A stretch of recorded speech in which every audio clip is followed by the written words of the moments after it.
I say it all the time, don't jinx it. And she fucking jinxed it. 38 weeks. The baby could have came early and been fine. But your child passed away within you. I cannot even begin to comprehend that.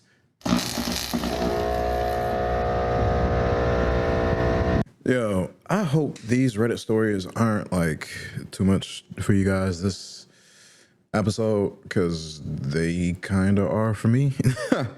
But if you don't want to hear me yap, just skip ahead. I got the timestamps for you. Unless you're on like some really weird site listening to me. And if you are, hi, welcome to the Intelligent Idiots Podcast. I am your host, Mr. Always on 10. What up, though? I kind of ran into a random theme this go around. Just like as per usual, I'm not really sticking to my topics as I should be. But them's the breaks, right?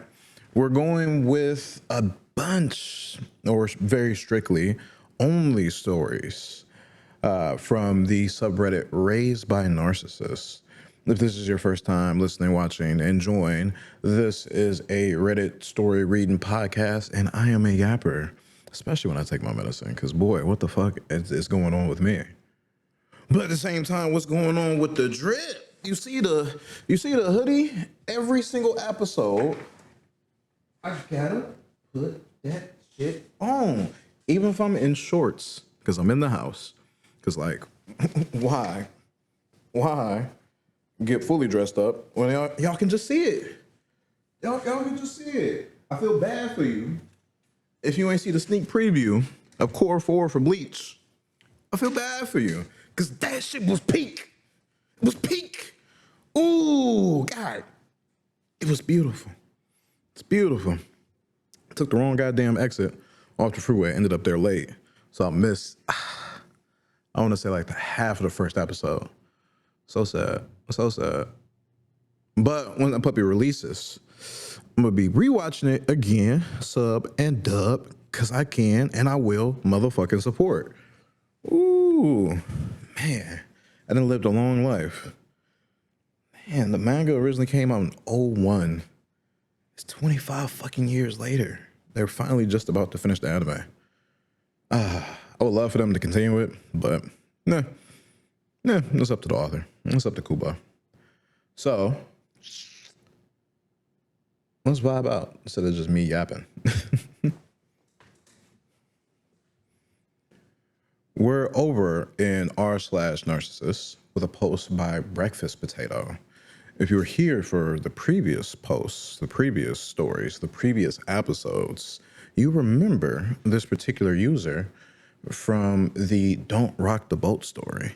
And I figure we would read some of their stories so you can get an idea of why they wrote that bit of wonderful story-esque poetry. I figure it's about time I post my jelly-spined no-contact story. Put the kettle on. I ramble. You and me both. I really don't know how far back to start this story. I brush over the emotionally neglectful childhood when I didn't understand scapegoat/golden child dynamics and wonder why my sister always made mom angry. Why couldn't she just be good? And as you can tell, they are somewhere in Europe, somewhere around the Britain Isles, the what is it? North Ireland, South Ireland. I'm American. I forget how this shit works. All right. We don't know where places are on maps. All right. It's purposeful. They keep us this dumb with geography. I was about to say geometry. I'm bad at geometry too. Fucking love biology.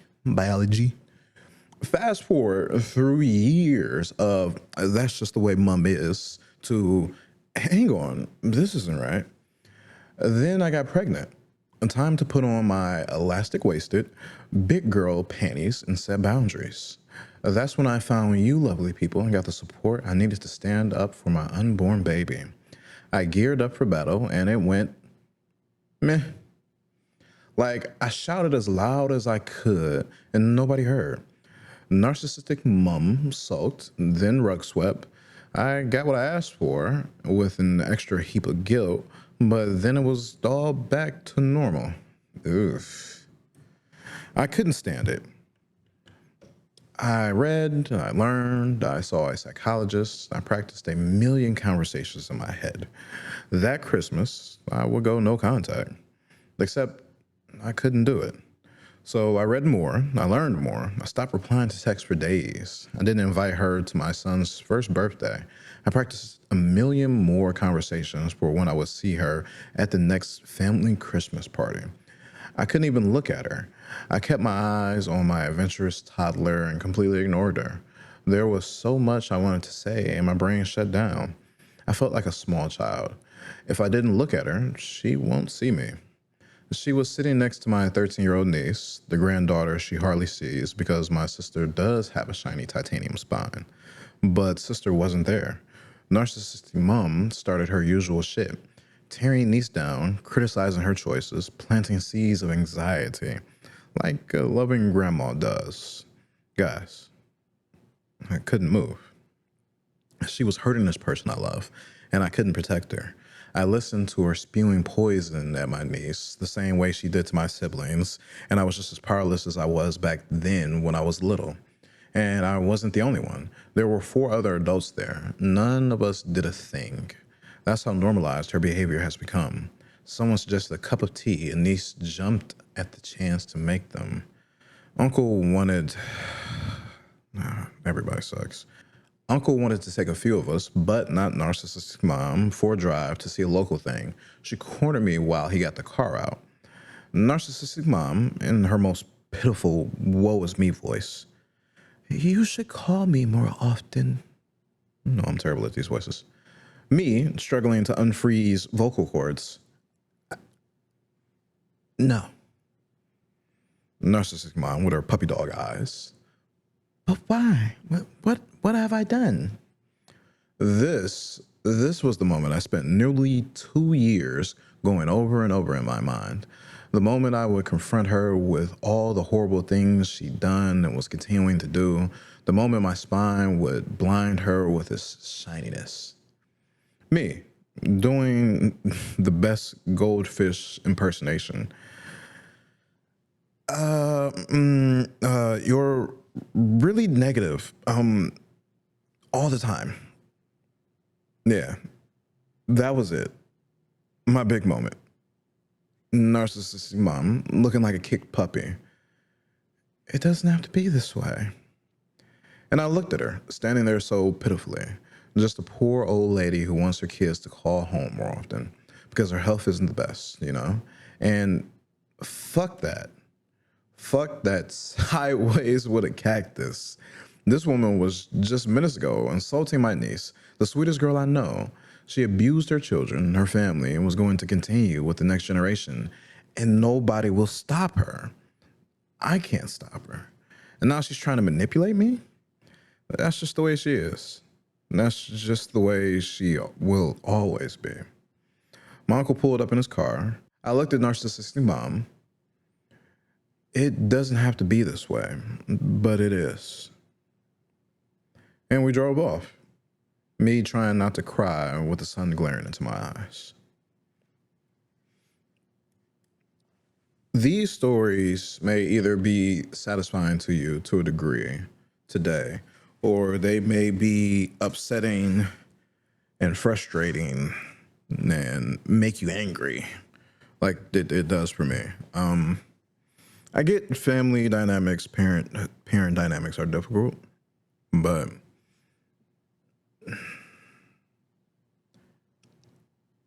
I think I'm coming from a different place. Slightly, but like a similar place. Like I'm grown now, and I have a really strong personality. And sometimes I'm over the top. Sometimes I'm like spot on with, I don't know, the way I want to be. I think I should always be just like really punchy with my words, really aggressive, just so it can get through to a person. And I'm coming to like a thought process and a conclusion, which may be spot on or maybe won't be, that you can't teach adults, right? When they're staunch in their opinions, they've been raised and socialized in such a way, and their personalities are set up in such a way where they believe they are right, they will do whatever backwards mental gymnastics that they can to keep that feeling of authority or that feeling that they are right, even if they will say the dumbest fucking things, right? They will let logic go out the window and will absolutely just argue their point across. And when I got the energy, but I'm in the zone, I'm gonna cuss you the fuck out. I'm gonna make you feel like you're the dumbest person in the world. So I can't really grasp like 50, 60, 70, 80, 90, 100% of this. The lack of a fight in these people. I can understand them being raised so poorly by these manipulative trash people. But at the same time, it's like your mother is abusing your niece. You know it's wrong. Is there not?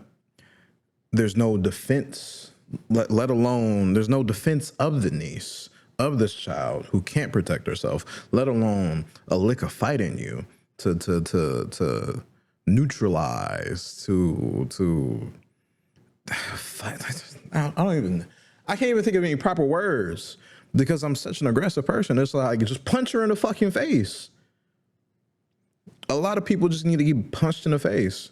They won't understand words, right? They're so locked into their opinions. They truly believe that they're right. Oh, the earth is flat. You can't prove me wrong. Okay, punch them in the fucking face. That's legitimately what it is. They'll think twice about saying or doing the stupid shit that they do if they have that memory in the forefront of their brain. Damn, I got hit when I said that shit. Ooh, fuck, I got smacked in the face. Not, oh, this guy argued me down one time and he was just so fucking dumb. He didn't realize how stupid he was. No, you got your shit split open because you said you did something really retarded, right? It's people will die on the hill that they're on. So they really need to roll down that motherfucker. They need to experience real consequences for their actions, right? It's their parents and their environment's fault, the way that they ended up the way that they are. And since they're so locked in their 30s, 40s, 50s, 60s, 70s, wherever they are, you can't help them, right? There's no going back to school for them. There's no environment that is ready and available for them to train them out of their piss poor habits. There's nothing to remove the algorithms that they engage with on their phones, on the constant, that reinforces their bullshit. So it needs to be hard, quick, and it needs to just real pain to crack that shit open. I think that's where I'm at, because you see it. You see really, really, really old people, more recently now online, like fighting 20-year-olds. And a 20-year-old will boop one good time and they're on the fucking ground. But you were just threatening them. You were just really all up in their face, cussing them out, saying slurs, acting a fucking fool in public. You thought you were still that hot shit from 50 fucking years ago that you could fight it out. You're on your third hip replacement. You're about to go in an ambulance to the hospital because you just fell over because you couldn't withstand the lightest fucking tap to the face. You got pushed over because you couldn't respect anyone's personal boundaries, because you were under the impression that you were top dog, you were big shit, you were in the right, you could never possibly be wrong, Everyone should submit to you and your shit. It's really very egotistical and just fucking narcissistic. Oh, fuck. That's the subreddit we're in. Yo, let's read let's read the top comment. By Lucky Nine Fingers. Goddamn, good for you. You did it. Not every no contact has a dramatic fight. Not every Declaration of Independence gets put in a museum. I think it says a lot about you that even though you've been so relentlessly conditioned by her to accept her abuse, you've gradually managed to go no contact anyways. I think there's something to be said, the fact of the matter that Denise was there in that situation and her mom wasn't there. I don't know if her father was there, but no one protected her. This no contact, lukewarm shit, it's nothing to be congratulatory about, right? It might be a win for you to be away from her shit, your mom's evil nastiness, but there are other people who are going to suffer. That's the reality of it. Since there is no change in your mom, even though you get to escape, you left everyone else to be tortured by her. And that, I personally, I cannot celebrate that. You can call it a win for yourself, but as you can see, the next generation is being actively abused, and the previous one is not helping at all. They are active, willing participants, consciously, unconsciously fine with allowing the little children to be abused.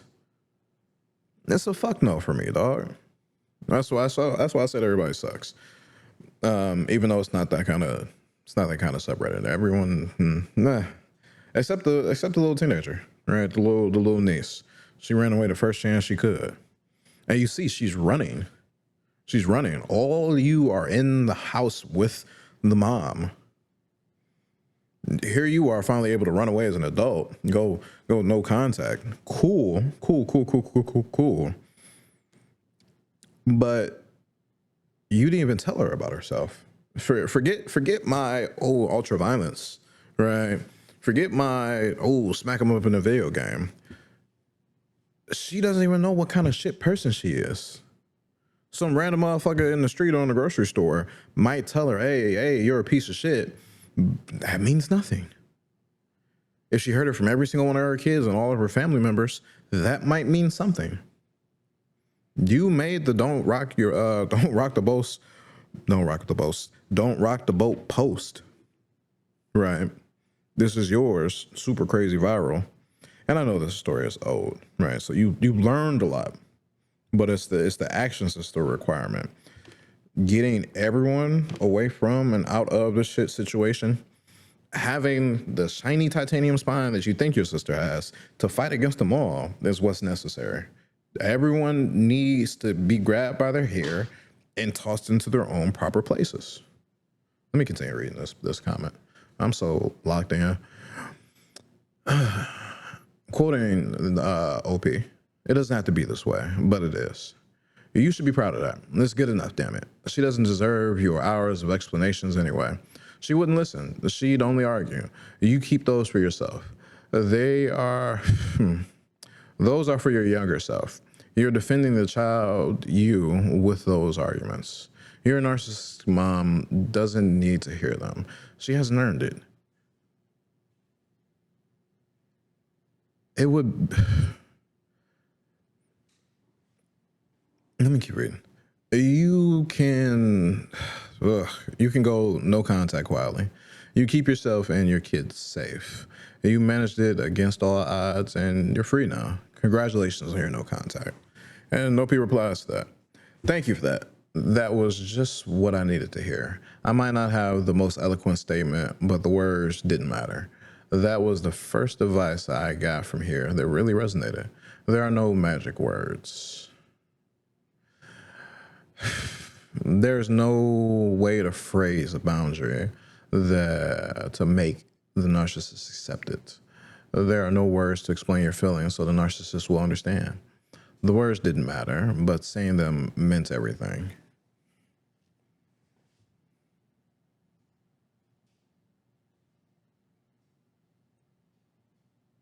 I mean, maybe isolation from everyone would help. Maybe it's a punishment for sure to the offender.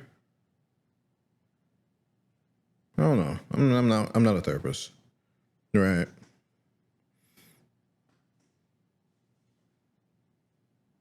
I'm just thinking about people who I know in my life and how stupid they are in their thoughts.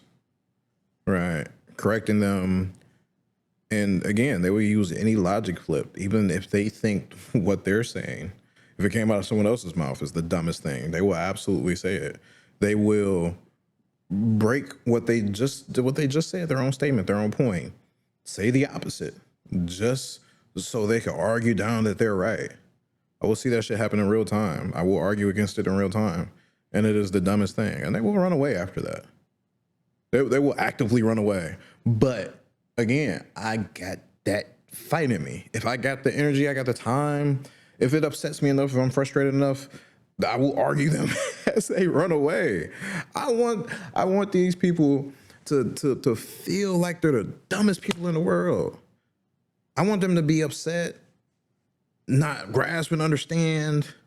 Oh man, this person's so stupid. But I'm just making them feel like shit. Either change your ways or don't talk to me. And change your ways or don't talk to me. Please. Please. No one wants to hear that dumb shit. They just don't grasp. They don't grasp it. These people aren't open enough. Their parents failed them. That's the real issue. These people ended up so fucked up in the head. Maybe a small percentage is genetics, but their parents did it to them. They induced this environment, created it, raised them in it, and it led to them being fucked up adults. And their children are worse off because they're victims. Who knows what individuals could prey on those cracks, those crevices that were purposely formed by their very first assailants, their very first attacker, I should say, their very first abuser, right? It makes them primed for abuse by others as they go into their teenage and adult years. Ooh, I'm thinking as I'm talking. Ooh. All right, let's read some more comments. A deleted user says, hey, thanks for sharing your story so openly. Hope you and the family you care about are doing well. Don't be too hard on yourself for not being able to stand up for your niece. It isn't easy to undo all the conditioning of an abusive childhood, and your heart is in the right place, which is what matters the most. And everyone's different, right? It doesn't have to be just a parent, right? I know for a lot of people, it might be easy for them to talk back to their mom versus to talk back to their dad, right? And that's just the way they were raised, right? That little bit of a patriarchy. The male parental figure always takes on that strong, violent, disciplinary role. So arguing back, standing up for yourself is very difficult. Even as a boy or a man, you might, and it doesn't even have to be your father. It could be another male individual, and consciously, subconsciously, unconsciously, you may size up that person, right? Because if it's a random motherfucker, if it's not your parents, sibling, another family member, that perception of threat is much higher. Like, whether family members have been physically abusive or not, a random person, coworker, friend, person on the street, in any random environment, you don't know what they're capable of, right? So you get into that argument, or that wrongness comes out of their mouth. They're incorrect with what they're saying and what they're doing. You may second guess yourself. You may not go full tilt, with the way you may be thinking in the moment would be best. You may be hesitant. You may regret later on, but it's not the worst thing to to size these motherfuckers up, because people be crazy. People be crazy, right? People do not care sometimes. They will absolutely lose their job. They will absolutely lose their freedom, and do nefarious, violent things that would land them in jail, like, right?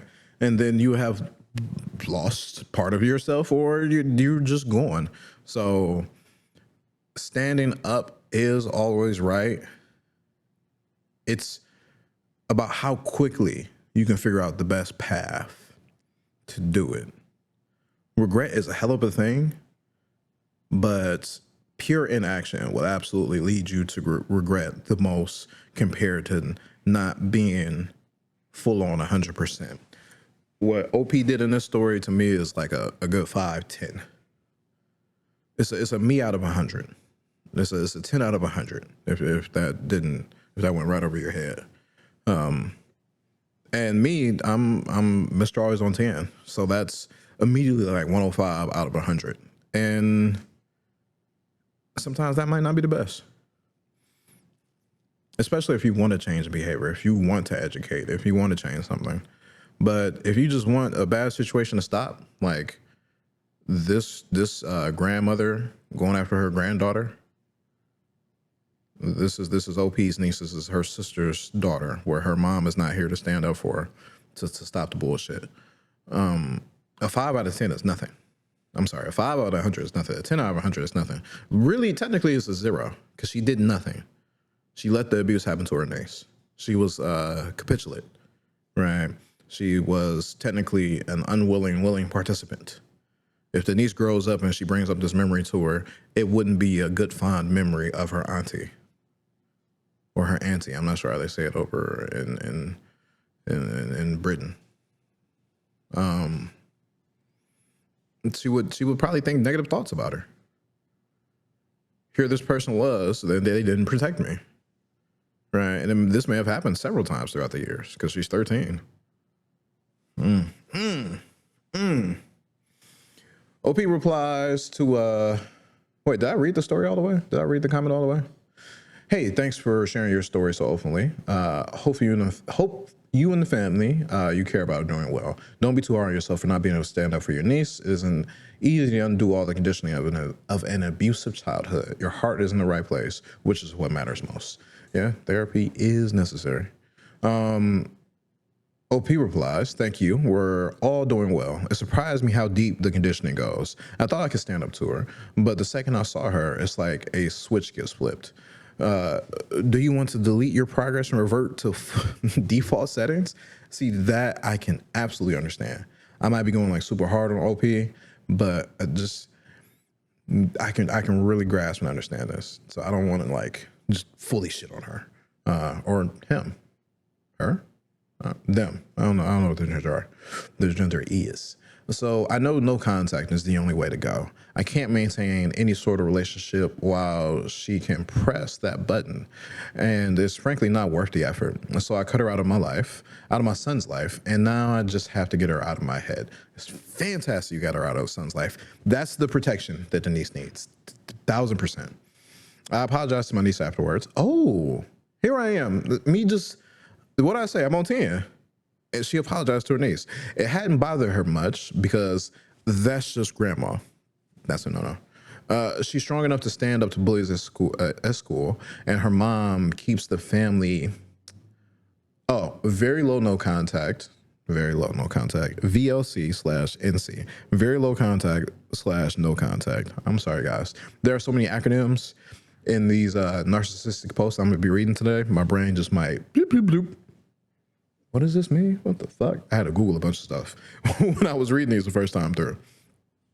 So this one incident probably didn't do any damage, but I wanted her to be angry with me. I wanted her to understand that all kids deserve someone to stand up for them.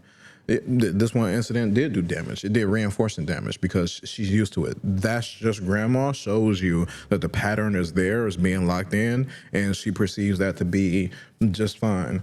It shouldn't be that's just, right? Everyone has their own thoughts of like what is morally good and morally just and what justice is and how people should act. And they're kind of all over the place, but there's a baseline that should not go below that. And people should not be this way, right? That's why we have Raised by Narcissists as a subreddit. The shit that these children experience at the hands of their parents is thoroughly unacceptable, right? It shouldn't just be swept under the rug that this is normal. That's just grandma. Unacceptable. Unacceptable, right? I was talking to my brother the other day, Vinny, and not my blood brother, my brother that I claim from another father too, right?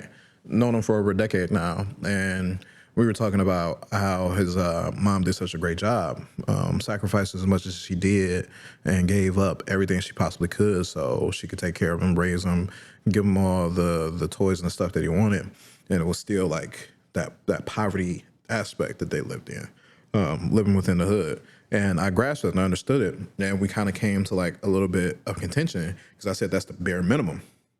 Right. And I said, which may have got lost a little bit, like irrespective, or am I using that word right? Working within the confines of the monetary. I'm looking for big words and I shouldn't be. Working within the confines of the money that she had. It's good that she gave up so much comfort to take care of you, but from 0 to 18, that is the requirement. That is purely the requirement. It's the bare minimum because she decided to create you and have you and legally raise you. I didn't say this during the moment, but she could have tossed you off to an orphanage. Hundreds of thousands of kids just floating in the system, right? She could have gave you up at birth. I didn't say these things because I'm thinking of them just now. But he thought of it as like the other children that he grew up alongside and how little they had, and them coming to school with dingy clothes, cheap shit, right? And how he was fresh to a degree, right? And that was probably like that classic, whatever was popular at the time because he's a little older than me, with the Jordans, you know, the fit with the Jordans, and they're coming to school with Payless shoes, and I'm just like, that poverty aspect is still there. You have to be able to meet those needs and wants of the children, because if you don't meet those, these kids grow up to be little fucking sociopaths, right? Any aspect of negligence, right? If the kids don't get fed 3 meals a day, CPS should be fucking called. You feel me? And because again, it's poverty, so everyone needs help. But at the end of the day, starving children do things to meet their needs. And when you live in a bad neighborhood, those needs can be met easily by doing illegal things. So you decide whether you're under a pure understanding or not of your socioeconomic condition to have children. You have to be ready to give them everything that you possibly can, right? And if you know that if you had a kid and you would technically be living in poverty, because you might already be or be living in abject poverty, you're just in the wrong.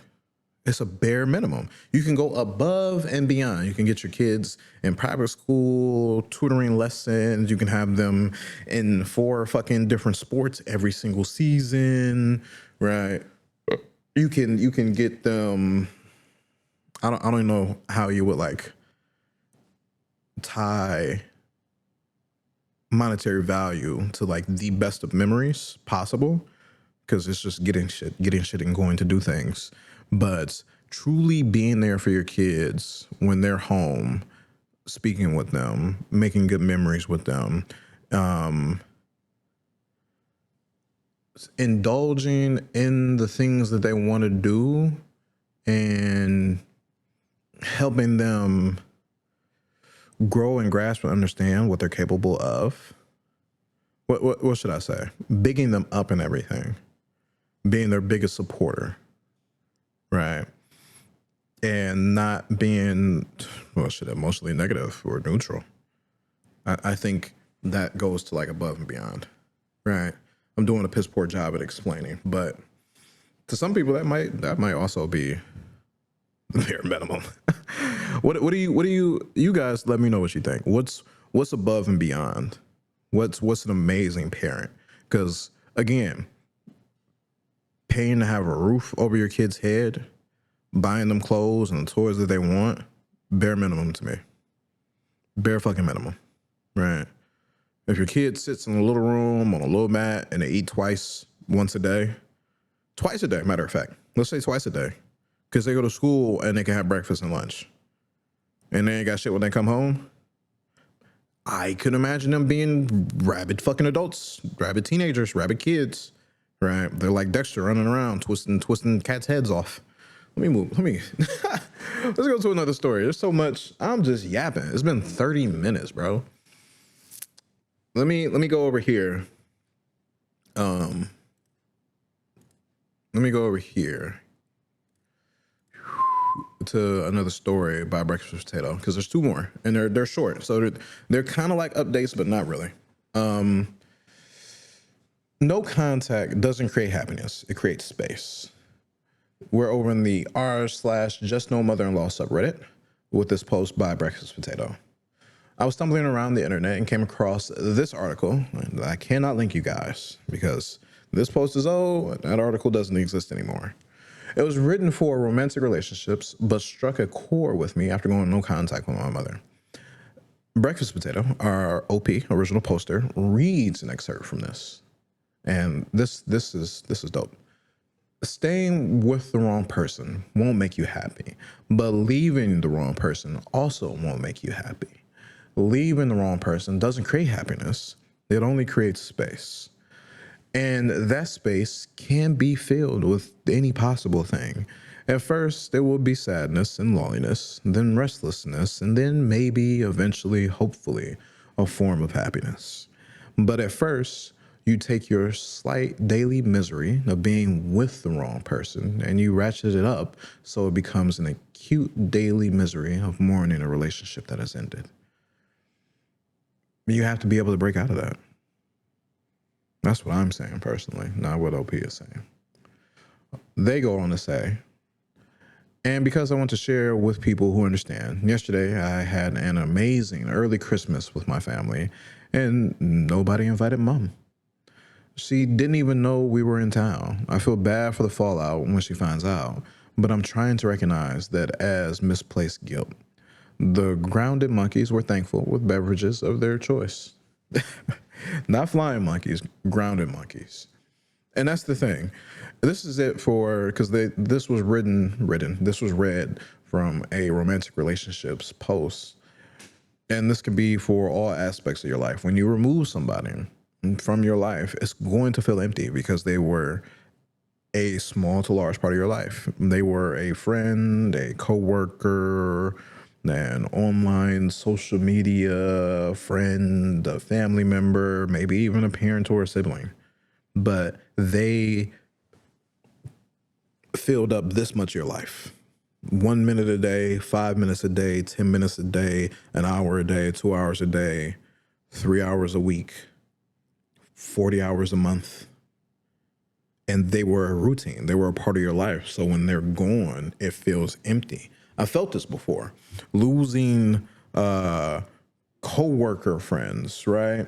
Associates at work, where you speak to them on the daily. You have your little jabs and your chats and your conversations. And when that relationship doesn't exist anymore, it feels kind of empty. But when I lost those, speaking to one of my closer friends, I was able to speak with him, talk it out, and grasp that, oh, it's a good thing that I'm not friends with these people. And it's a good thing that they're not in my life. I have more time to do the shit that I want to do at work, right? I can fuck off and do some things over here. But if I was still friends with them, they would be pulling my time to speak with them, to fulfill whatever they want to fulfill. And I can see that bit of emptiness on their side, because it would be happy on both ends, the conversations to be had, and now they're limited. Right. I'm limited as well. And that's that little bit of misery and loneliness and restlessness. But you fill it with other things that are positive that you want to do that are better than what you had going on, better than the previous relationship. And that's good for you. That's necessary. Otherwise, you could end up depressed. You could end up having a gaping hole. Right. No, it doesn't matter their level of importance. What matters is that routine and that consistency that was there. You can be in the shittiest of relationships. You can be getting abused, but you lived with them. You slept next to them. You woke up. You had breakfast. You had dinner with them. You said good nights. You spent time with them. And when that's gone, so immediately, I can grasp and understand why it takes people who are being abused 7 times on average to actually leave. Because at that point, you have nothing. Everything is shattered, your routine, right? Nothing is the same. Nothing is normal. We are pattern recognition creatures. We enjoy, it's a set level of comfort to stay with and stick with that thing that's the same over and over and over again. I'm sorry for snapping at y'all ears if it sounds a little crazy. Yeah, I'm actually figuring this out as I'm talking about it, right? And you still may have that pang and that feeling of misery. You may still have bad feelings about how things ended. You may have resentments and, oh, I should have said this and I should have said that.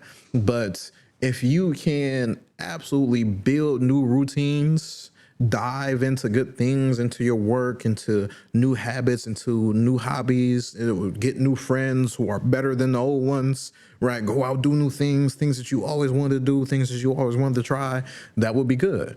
But don't become obsessed with just like one thing. Please don't do that. Don't go hopping from one relationship into the next. Don't do that, right? You have to do some learning and some growth, right? You have to understand why you stuck and you stayed when you had this inkling and this understanding that this person sucked. So you don't go fill up that gap, that hole with what is familiar, right? Because familiar things feel nice, and something familiar could be still bad for you. It could still be, no, I'm trying to see something. It could still be negative, you know? YouTube, don't actually think I did something crazy. Please don't. But it could still be damaging to yourself. It's like you're so used to it over and over again. And then once you don't have it, you seek out something that might be the same.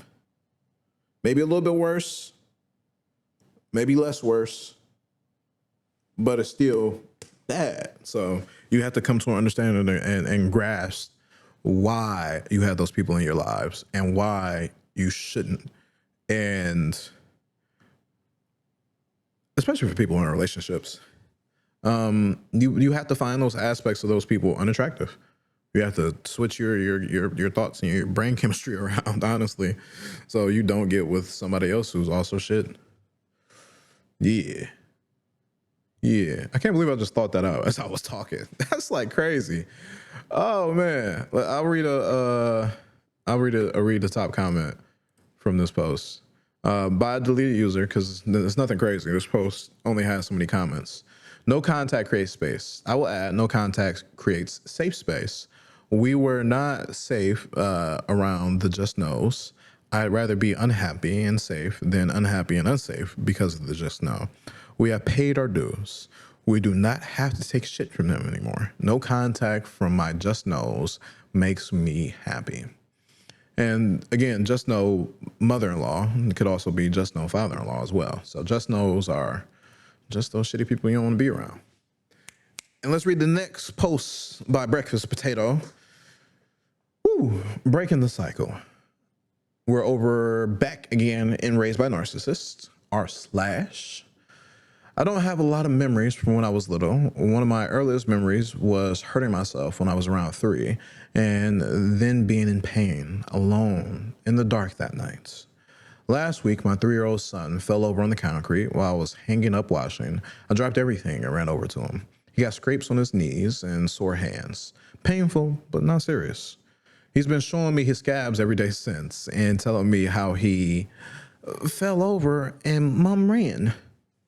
And it struck me. Whenever he talks about getting hurt, falling off the bed, bumping heads with cousins, he doesn't talk much about the pain. He talks about the people who helped him. His earliest memories are going to be about people who drop everything to help him. I was so scared about becoming a parent, of turning out like my mother. I just wanted my son to grow up knowing how much he's loved. Then he does. Right back as far as he can remember. He's going to grow up knowing that he's loved, that he's worthy of love. He's going to treat people with love because that's his normal. I never thought anything could feel better than my son saying he loves me, but now I'm ugly crying over, and mom ran. I like this. It truly is breaking the cycle though, right? Because you see all the flaws in your parents, you see all the gaps in how they raised you, and you make sure you do better. You absolutely make sure you do better. I always hear one of my coworkers say that his parents did great. They did phenomenal. They couldn't possibly do better. They were the best parents ever. And I'm just like, dog, you were raised by racists. Your parents are Trump supporting fucking diehard Republicans. And here you are, after voting for him, you're like, ah, damn, he's the devil. I'm like, yeah, I told you that. But here your family is still diehard Republicans, still vibing and sliding with Trump. You think that those people were good people and raised you well? It's that blind spot that people have for their parents.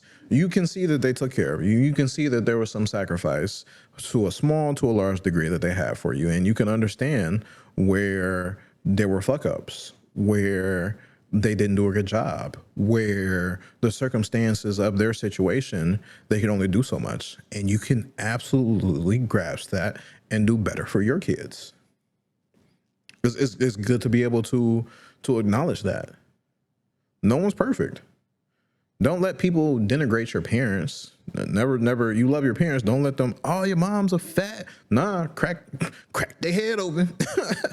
Crack their head open, right? Don't ever let your beloved people be insulted, but still have a grasp and an understanding of where they could have done better and how you can do better if you plan to have kids. Because I'm a part of that generation where only half of us has kicked something out. We're going to slide over to another story. Cinnamon Toast Crunch is the best cereal. I don't give a fuck if you think something else is, but I care enough to argue you down about it. All right? If you think anything is better than Cinnamon Toast Crunch, you got bad taste. You got bad taste. Except if you say Reese's Puff or you're like a diehard Cheerios fan. You can, top three. You can have those. Anything else though? Unless you're from a different country, right? Because your cereal gets made with better shit. My cereal gets made with cancer-causing agents. And Cinnamon Toast Crunch has the best. Yo, something wrong with me. We're over in r/raised by narcissists with a post by senior language 6497. You couldn't remove that 4 and that 7, sir? This would have been a great username. Golden child faces serious criminal charges. For years, I was not close with him.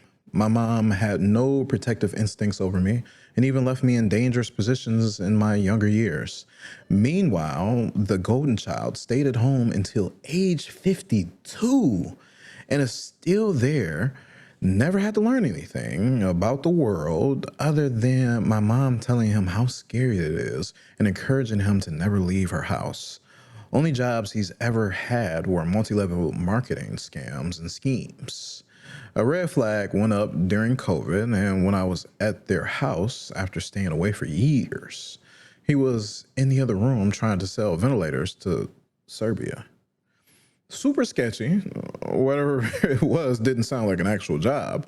And then he was trying to launch a crypto coin, which I was somewhat supportive of, but it never took off. He just does not have Elon Musk type connections to do these types of jobs. At some point around 2022, the FBI came to their house to question him about something. A friend of his was criminally charged with something of which they gladly gave information to them. I said that they shouldn't just fling the door open to everyone or whatever happened was no bueno. Then last year, a police department from 3 hours away sent my brother an email for him to come meet them someplace near his house. You know what? He brought my narcissistic mom with him, and the police were sitting at Panera Bread with a warrant for his arrest. Because my mom was with them, they allowed them to go home, but they immediately called 911, or they executed the warrant to their house. They gotta be white. There was probably 20 police officers there at the time. 89-year-old enabler dad ended up having a stroke later that week, probably from the entire experience of having the house swarmed. Me, 30-year-old non-father, non-dad, would have a stroke from the cops kicking in my door. Apparently, my golden child of a brother's friend tried to steal an older woman's property, and my brother was charged with allegedly trying to help him, as well as a forgery charge. Oh, it's that forgery that probably got the feds involved. With that being said, thank God that woman still has her property. And if this is what actually went on, I don't think it's a bad thing that charges were pressed. My mom paid for his bond, which was about $10,000, plus for a private attorney, which was about $30,000, not including the trial. Damn. Just to hire the attorney is $30,000? The trial ain't even happened? Holy shit. They've already fired the attorney for telling my brother to take a guilty plea for 1 year house arrest or 3 years in low. He doesn't even work a real job anyway. 3 years in low security. According to my no contact mom, she's narcissistic and no contact. He is innocent and going to beat these charges. If you're in no contact with her, how are you getting this information from her? Do not talk to her. My parents are 85 and 90. And literally sinking all their money into this case that I think is losing. They have no life insurance left. Their house is in bad need of repairs. Last week, their electrical shut off because nobody paid. I think once they pass in the next few years, the only thing I'm going to be inheriting is debt and headaches. I have another 3 siblings out of state that were already given large sums of money, businesses, real estate, and anything they wanted out of my parents. My oldest brother, the other golden child, makes over $1 million a year. And your brother didn't want to scam him? They are no help, and every time I reach out, it is, how dare you say anything and air out the family's dirty laundry? I don't know how much information to even give them about this situation. I'm sure my parents didn't tell them. I'm in over my head. No help is available. Don't help them. I'm also a little bit pissed off that he did this while under their roof. He literally had no bills and no responsibilities. I would have been in a great position if I had such a luxury. He should have just taken a retail job or a coffee shop position for Social Security one day. He's good with animals, particularly cats, maybe taking a position with an animal rescue or something. We didn't get along for years, but I am literally sad about this for every reason. Fuck him. This is like super brand new. OP, I see that you posted this for supportive responses only. The advice is okay. Fuck him. You're not getting nothing supportive from me. My support is telling you to stop involving yourself. Stop involving yourself. If your mom is a narcissistic mom and your dad is an enabler dad, and you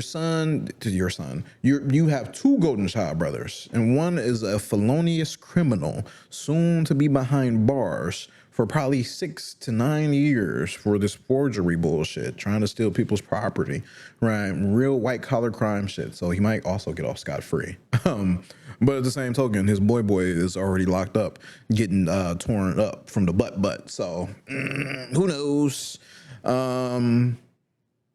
Yeah, this is unnecessary drain on your mental health. I'm assuming in your 50s as well, maybe a little bit older, maybe a little bit younger, but you're middle-aged, right? Here, you can see stress does to your dad. He has strokes. That potentially maybe makes you prone to, I don't know, poor health from stress. No matter what, them free radicals is hitting. Bouncing around in your body because of the stress. Irregardless of what you may be predisposed to health-wise. You're no contact with your mom for a reason. It doesn't matter if they're going to end up homeless in their fucking 80s and 90s. If you are not in a position to help and you would be happy to be living with no bills, obviously you can't take care of your parents, and you have multi-millionaire siblings. So if they go homeless anyway, make sure your doors are locked. They don't have the keys to them, and give them the address of your siblings if they don't have it, so they can just take a trip. Cash app they ass $250, $450 for a fucking plane ride, right? Cross country, wherever. And your rich ass siblings can take care of them. That's what it is. Or you can not give them shit and let them suffer. My advice to you is to remove yourself from this situation. If you are truly no contact with your mom, you should not know what's going on in her house. You should know how much money she's lost out on and how she's in poverty. She's in debt. $10,000 for the bond, $30,000 for the lawyer. If 10,000 is 10%, that's 100,000 for the bond. That means potentially the house is up as collateral. She's in debt. Your dad's in debt. They have no health insurance. So that means they cashed out potentially for this situation and or for some other shit for your golden child ass brother in the past. Oh, I got the scheme. I need about 100,000 so I can run up ads on Twitter so I can get my crypto off. And it's gone.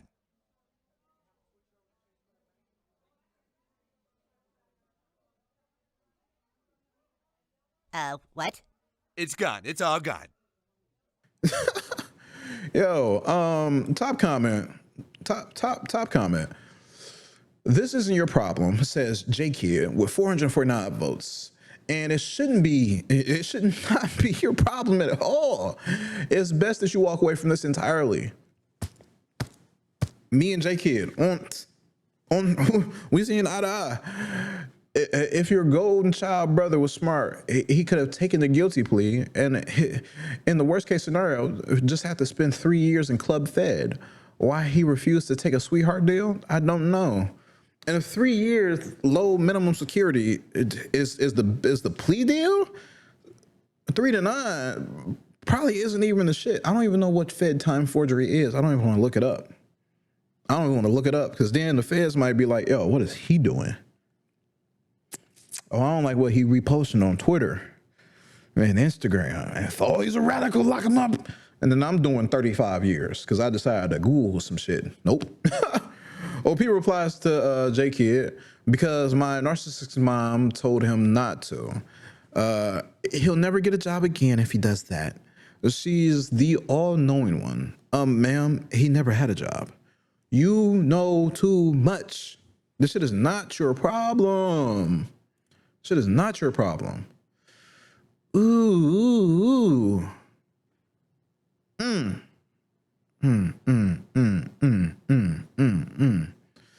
Oh, here's the little piece of information right here. Here's a little piece of information. If this is in the U.S., it says Nekaboo, Nekabue, Nekaboo, whatever. You do not inherit debts. You do not inherit. Inherits.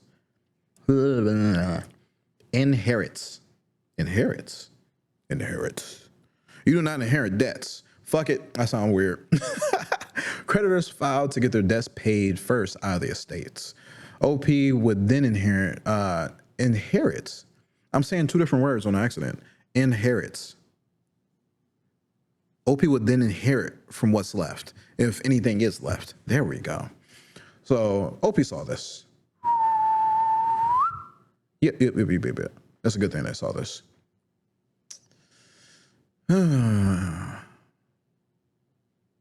Let's find some comments.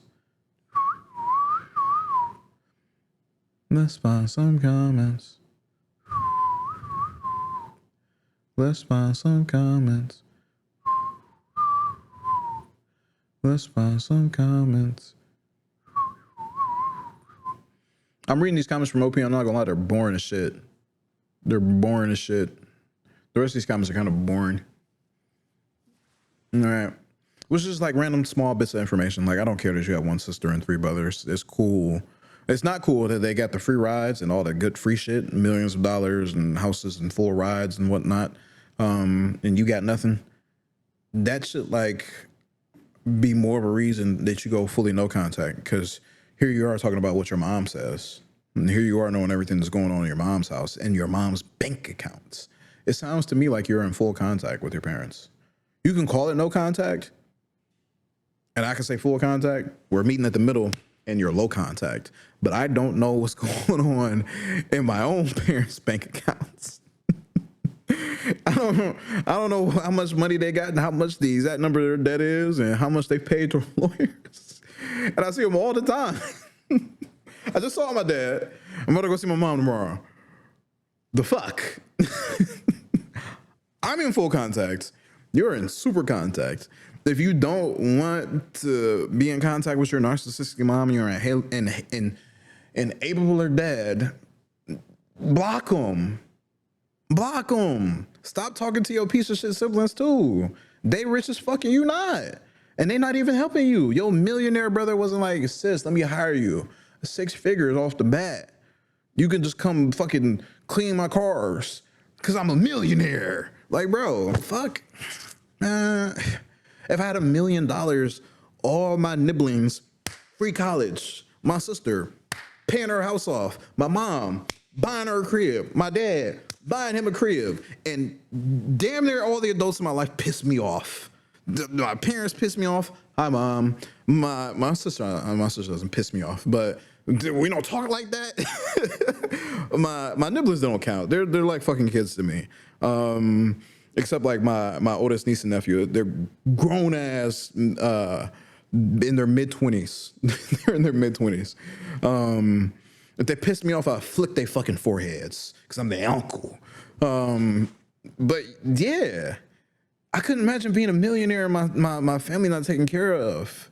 I punched the shit out of my younger brother, who would be I'm assuming the younger golden child, the 52-year-old that lives at home. I kick my parents in their fucking shins and leave their ass collapse on the ground because they're 85 and 90. And I throw his ass into a mental health facility because he needs to learn how to grow the fuck up. And this shit is atrocious. Atrocious. The way they fucking raised them. I don't even know, because I said it before in the previous story, you can't teach grown ass adults, but this person is so lacking in like everything. I don't even know. Like, he's a blank slate. I don't. He needs help. He needs help bad. Ooh. Let's read this comment by mindbulls_daughter. What? That's a weird username. This is nuts. It's like a description of my uncle to boot. Everything, every business, every life decision turned to shit. He caused a crash in which people died. His mom and now my mom and his sister enabled him all the way. He is never at fault. When my cousin and his daughter dared criticize him, she was literally cut off by my mother. Damn. Sometimes I read about people's family shit and think how fucked up families can be. And then I remember that my family is equally, if not more fucked up. OP replies, my brother was in a similar accident. He gets in car accidents all the time, and they will always get him another car. It's like he thinks they're disposable or something. But yes, someone died in one of his also. And another one was a lawsuit that was $1 million. I lived out of town for many years, and every time I would talk to my mom, it would be one of 2 scenarios. He was about to make money, more money than I've ever seen in my life, or whatever business venture was going to make him all this money fell through. I read that so weird. I'm sorry, you guys. The world was so unfair to him, and it wasn't his fault. Maybe she has this delusion because the other brother is a multi-millionaire and they had millions of dollars. But I understand why the life insurance is empty now. This isn't even funny because somebody fucking died. Moving on. We're over in r/raised by narcissists with a post by Triangle Talks. Went no contact during pregnancy because my narcissistic mom kept talking about me losing my child. I had a full-term stillbirth and I'm terrified of her finding out. I am absolutely devastated. I had a stillbirth this week after going into hospital at 38 weeks for lack of movement. There is essentially no explanation at this point. Everything seems that baby, cord, and placenta was healthy. The doctors keep telling me there's nothing I could have done, and my body did so well to create such a healthy boy. My mom went sort of semi-self-imposed no contact after spending Christmas with her, bullying me and saying the meat I cooked was too rare. I was going to miscarry my child. I was 3 months pregnant then. That going upstairs would make me miscarry my child too as well. That she was going to phone my husband to tell him I was endangering our child's life.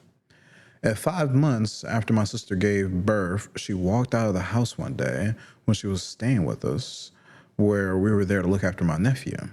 She then sent a long message about how I was lying to myself about being healthy and I was risking my child's life eating too much sugar. Bear in mind, I am a healthy 33-year-old who has been signed off as healthy enough to have a home birth, something that is incredibly regulated in my country and cannot be done unless you are absolutely spotless in terms of your health record. I am having severe panic about her finding out. I've asked all my family members not to mention it to her, but she has been blocked by all of them since she has totally isolated all of them. She tried calling social services on my sister. I retract my I understand now. My brother and her siblings have no contact with her. My husband has sent her 1 to 2 messages back during my pregnancy saying I was fine when she asked. The idea was always that he told her a later due date, which has ended up being 4 weeks after my birth last week, and would inform her that our son had been born cordially, but that I would not be in contact with her.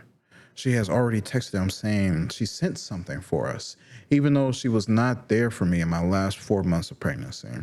I had to be induced for my stillbirth, knowing my mother had abandoned me. I feel sick when I think of her. I've never hated her, but I hate her now. I will never be safe near her. She will find a way to use this against me, one way or another. I feel like in a time that was meant to be about me having precious, stress-free time and making beautiful memories with my baby inside me, she contributed to the only stress and sadness I had in the otherwise beautiful life. It was the most incredible 9 months, and I literally only had shit related to her. I'm terrified of her posting about it and making it her loss. I'm terrified of her turning up to my house, even though she lives in a different country. I am panicking over her freaking out at my siblings for not telling her or for trying to get in contact with my parents-in-law, who have been incredible and come straight to support us. Or that she will get information out of my dad, who is not very much in contact with her. They haven't been together for 30 years. Or anything else. We have 3 more weeks until she will start pressing my husband for details, and she will worm herself into my life one way or another. I just know she will find some crack to get information out as it eventually spreads. Could be through an uncle or something. I don't know how to control the news or if I should get ahead of it. This stressing that you're having right now is the reason why you lost your baby. I'm wholeheartedly blaming your mother.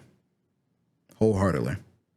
You're in a completely different country. It seems like you are either in some European or Asian country because you're saying mum when you're typing the story out. And her being in another country doesn't mean shit. She can drive 2, 3, 4 hours to your house. I'm aware. Probably hour, 2 hour, 3 hour flight to get to your house. If you're a little further, I can grasp and I can understand that. Because it's not like here in America, oh shit, another country. If it's not Canada and Mexico, you're not super north, super south. It's a trip. 12, 24-hour drive, 36-hour drive, 48-hour drive, 6, 7, 8, 9, 10, 12, 14-hour flight, right? If you're really coming from somewhere.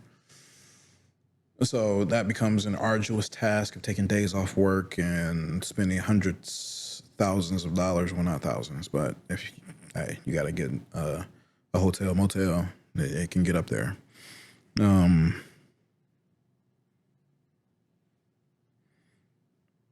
don't even have advice for you besides telling you to tell your husband to block her.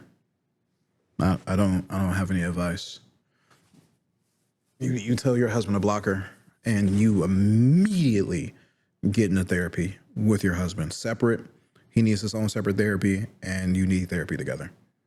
All right. You guys should be at therapy the fucking twice a week.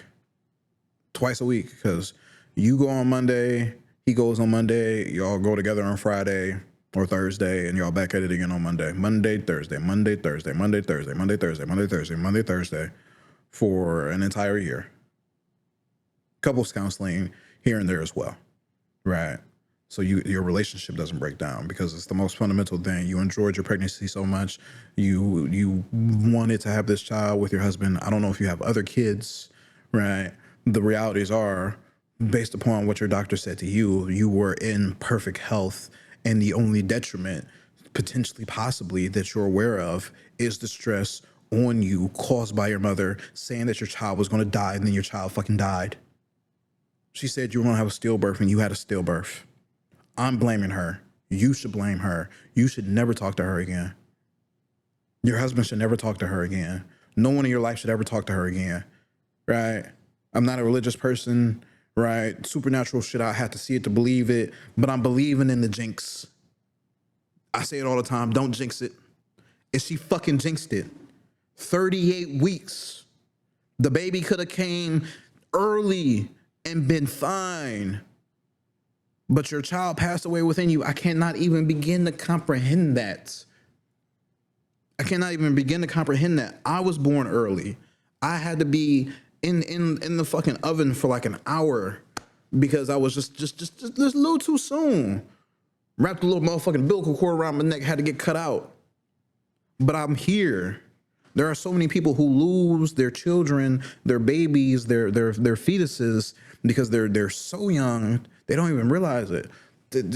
Potentially people have miscarriages, 2 to 3 of them without even knowing. 2 to 3 of them for every child that's born. You had a heavy flow. You didn't even know you was pregnant. You flushed that excess down the toilet. You wrapped it up, put it in a this is so uncouth. I'm sorry. I'm rambling, and I'm not giving advice like I should be. Therapy. Anybody who's hearing this and you know your mother's on bullshit, who might say some crazy, outlandish things like this, immediately cut contact. Block them. They're married. Oh, honey, you should talk to your mom. Block them too. Any of their siblings call, you need to talk to your mother. Block them.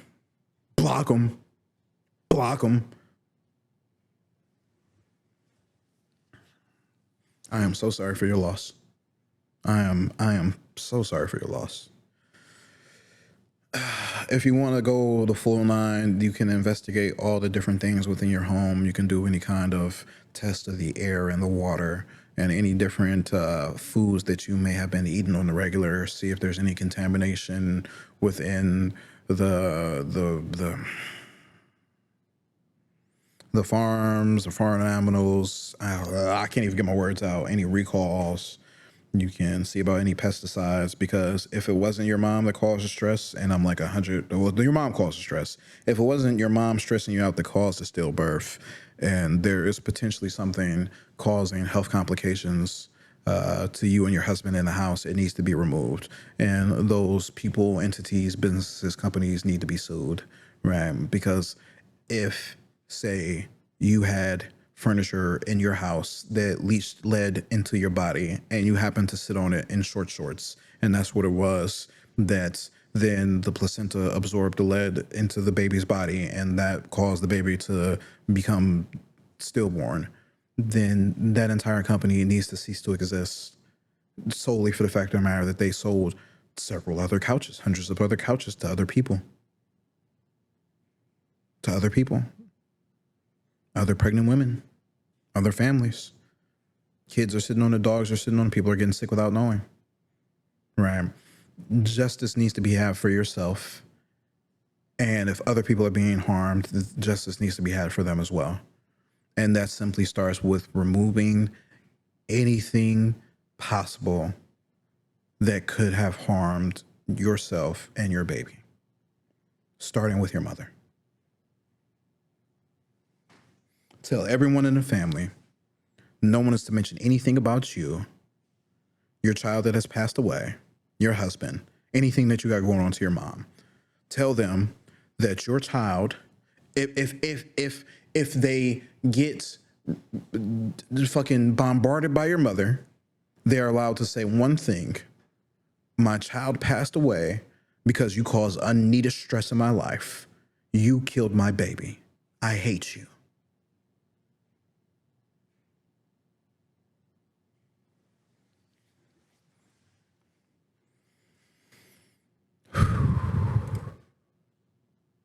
Top comment by Queen Bruja18. Firstly, I am so sorry for your loss. I hope time will give you some peace. Secondly, your mother is an awful person. She seems like the very definition of toxic. I would highly recommend you a counseling / third-party opinion to help. Yes. I don't know if an autopsy by a third party is expensive in the country you are in, but just knowing if your baby might have absorbed anything that shouldn't be in their body would be a good thing to know. This post is old enough that they may have already had a funeral for the baby, so. But OP replies to this: yes, absolutely going to get grief counseling. And if that doesn't cover enough of the trauma of what she said now being linked to this, I'll go back to individual therapy. There we go. There we go. There we go. There we go. And Mad Humanitarian says, call the police if she shows up into your door, and honestly, just get a restraining order. You have no obligation whatsoever towards that bitch. Get her out of your life legally. You really do not need someone like her. All the stress she's causing is so unnecessary. And I'm really sorry for what happened to you. Please be kind to yourself and take all the time you need to grieve. Sending you lots of love.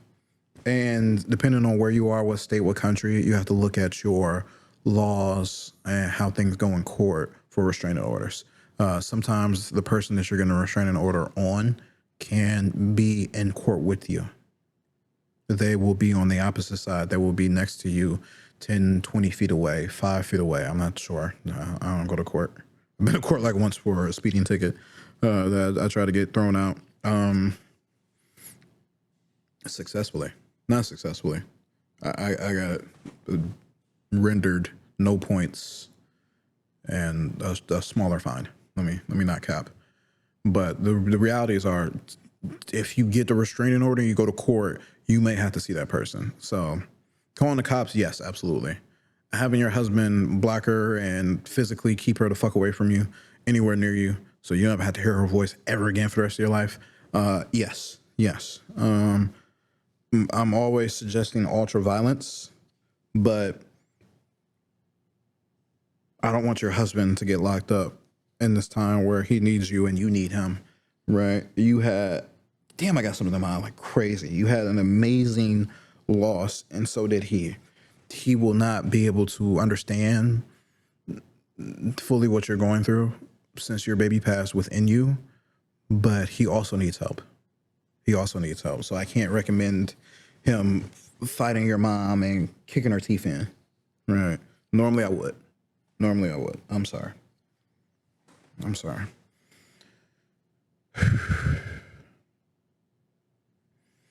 Okay, repeat 8069. I know it may look like I'm crying, but I'm not. I actually have something in my eye. Comments. Jesus Christ. This is the most classic illustration I can think of. of the damage these parents do.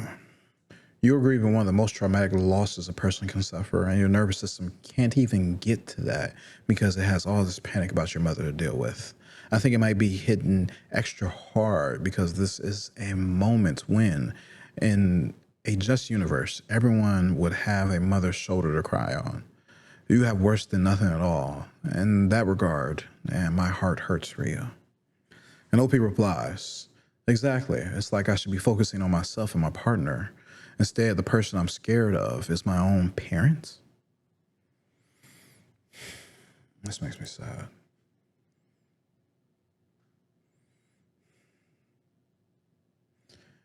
Choosing a name is comments. Firstly, my deepest condolences. Secondly, get a head start. Write everyone a message or let your partner write one that under no circumstances is your egg donor, because that's what she is, to find out that you are also no contact. Do it in writing and have everyone confirm if they got the message.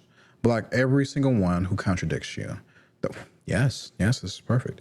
Thirdly, she will find out somehow. Block her everywhere. Change the locks, get cameras, and inform your local police station that you are no contact and you expect your egg donor to contact them at some point. She doesn't deserve you. Period. This is not your fault your baby died. You didn't eat too much sugar, and some countries even let pregnant women consume raw meats. I'm very sorry you're going through this, and I hope you have your parents' full support. And I think that raw meat shit is just to like not get certain bacteria or certain parasites into the body because they have an understanding of what are in those particular animals that are normally consumed. But this woman is in a different country, and that's like some American shit. I know she's not in America. OP replies, thank you so much. I'm going to block her everywhere now. I still have her on social medias I rarely use. My sister is already going through the police for a no contact order, so it should be easy to do the same if she gets in contact. And she got in touch before my mom followed through with her threats, and it turned out to be helpful. And see, your sister, who also had a baby, doesn't even want her around. I'm so sorry that you had to go through this, that you are going through this. I'm so sorry your mother isn't a better person. I truly hope that you can work through your grief 100%. I cannot fathom, since I have no children, I have not lost any children, I cannot fathom what you are going through, but I hope for the next 70 years of your life, you live a happy, wonderful, healthy, beautiful life. And that's what I have in my heart for you. And fuck your mom. I got a package in the middle of filming.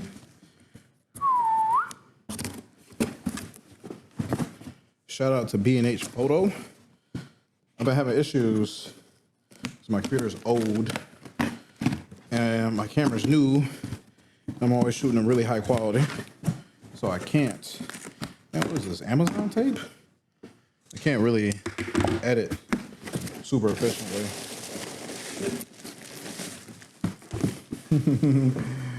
Oh shit. I can't really edit super efficiently. Damn.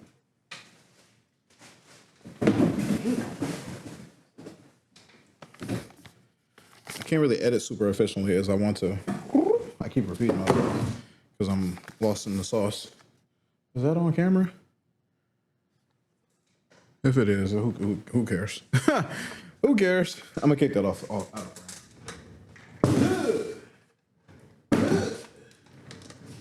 I can't edit as efficiently as I want to because my damn GPU and my CPU and my storage can't keep up. I got these old 1 terabytes in here. Now I got a new 2 terabyte because it was on sale, which isn't really a sale. It's 1.6 times the price that they have been in the past before all this AI bullshit. I've engaged with AI twice. I refuse to do it again. The prices of things cost too much. I can't live how I want to live and do the things that I want to do for the prices I should be able to do them at. Because these billionaires, these damn billionaires, just want to be trillionaires now and fuck kids. I hate them.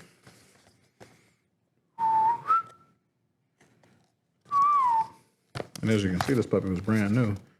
Oh, you know what? I probably should have just went through this side because this is an easier side to go through, really.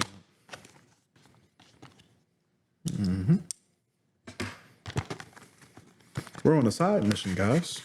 Yeah. Doink. They don't even put these things in plastic anymore? Oh, shit. It's not even like in here for real. These M.2 drives. Because my hard drives, my hard disks, the HDDs come in fucking static proof plastic. This is coming in cardboard-esque material. Oh, maybe this is static proof, but this doesn't seem to be. It's kind of dumb. Got a little bit of some paperwork in here. Is this fucking glued on? Yeah, it is actually. I'm incredulous. Let me see. Oh, this is irrelevant. Sticky.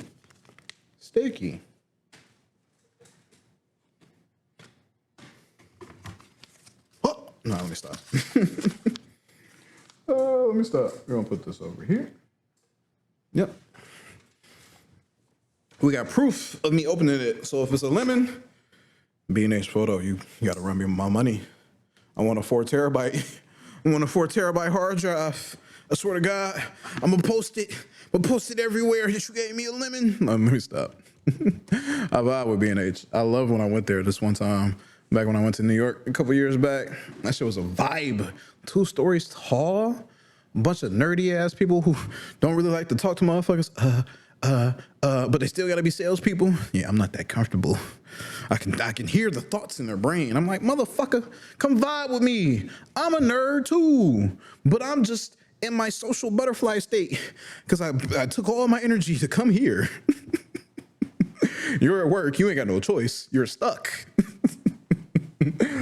You're stuck. B&H sponsor me. Stanley, you too. I heard y'all not the coldest water bottle out here. Don't play with me. I gas y'all up and lie and say that y'all are. I think about $10 million. 10 milli. 10 milli. I want to be a billionaire too. I want to be the only billionaire. Let me stop. Let me stop. We're over in r/raised by Narcissists with a post by Quick Database 2126. Am I wrong for taking control of my annuity after finding out my parents hid prior payments? My parents managed a structured settlement annuity from an accident when I was a baby. And I'm just now realizing how much information was controlled/hidden around it, and that they were never authorized to handle it on my behalf at any points. I was told in my 20s that there was an annuity in my name and I get payments starting at age 30. And my dad claimed he funded 1/3 of it by putting his own settlement into mine. His explanation was that he would take/manage 1/3 while he was still alive, and after he died, I would benefit from the larger payments because everything was under my name. Recently, I found out there were 6 payments totaling $210,000. Fuck. Between ages 18 to 23 that I was not aware of. My mom casually said the annuity paid for my college. I am now 40. I was always told my parents were paying/sacrificing for college, so I was so lucky, etc. And money was used as leverage around grades, housing, etc.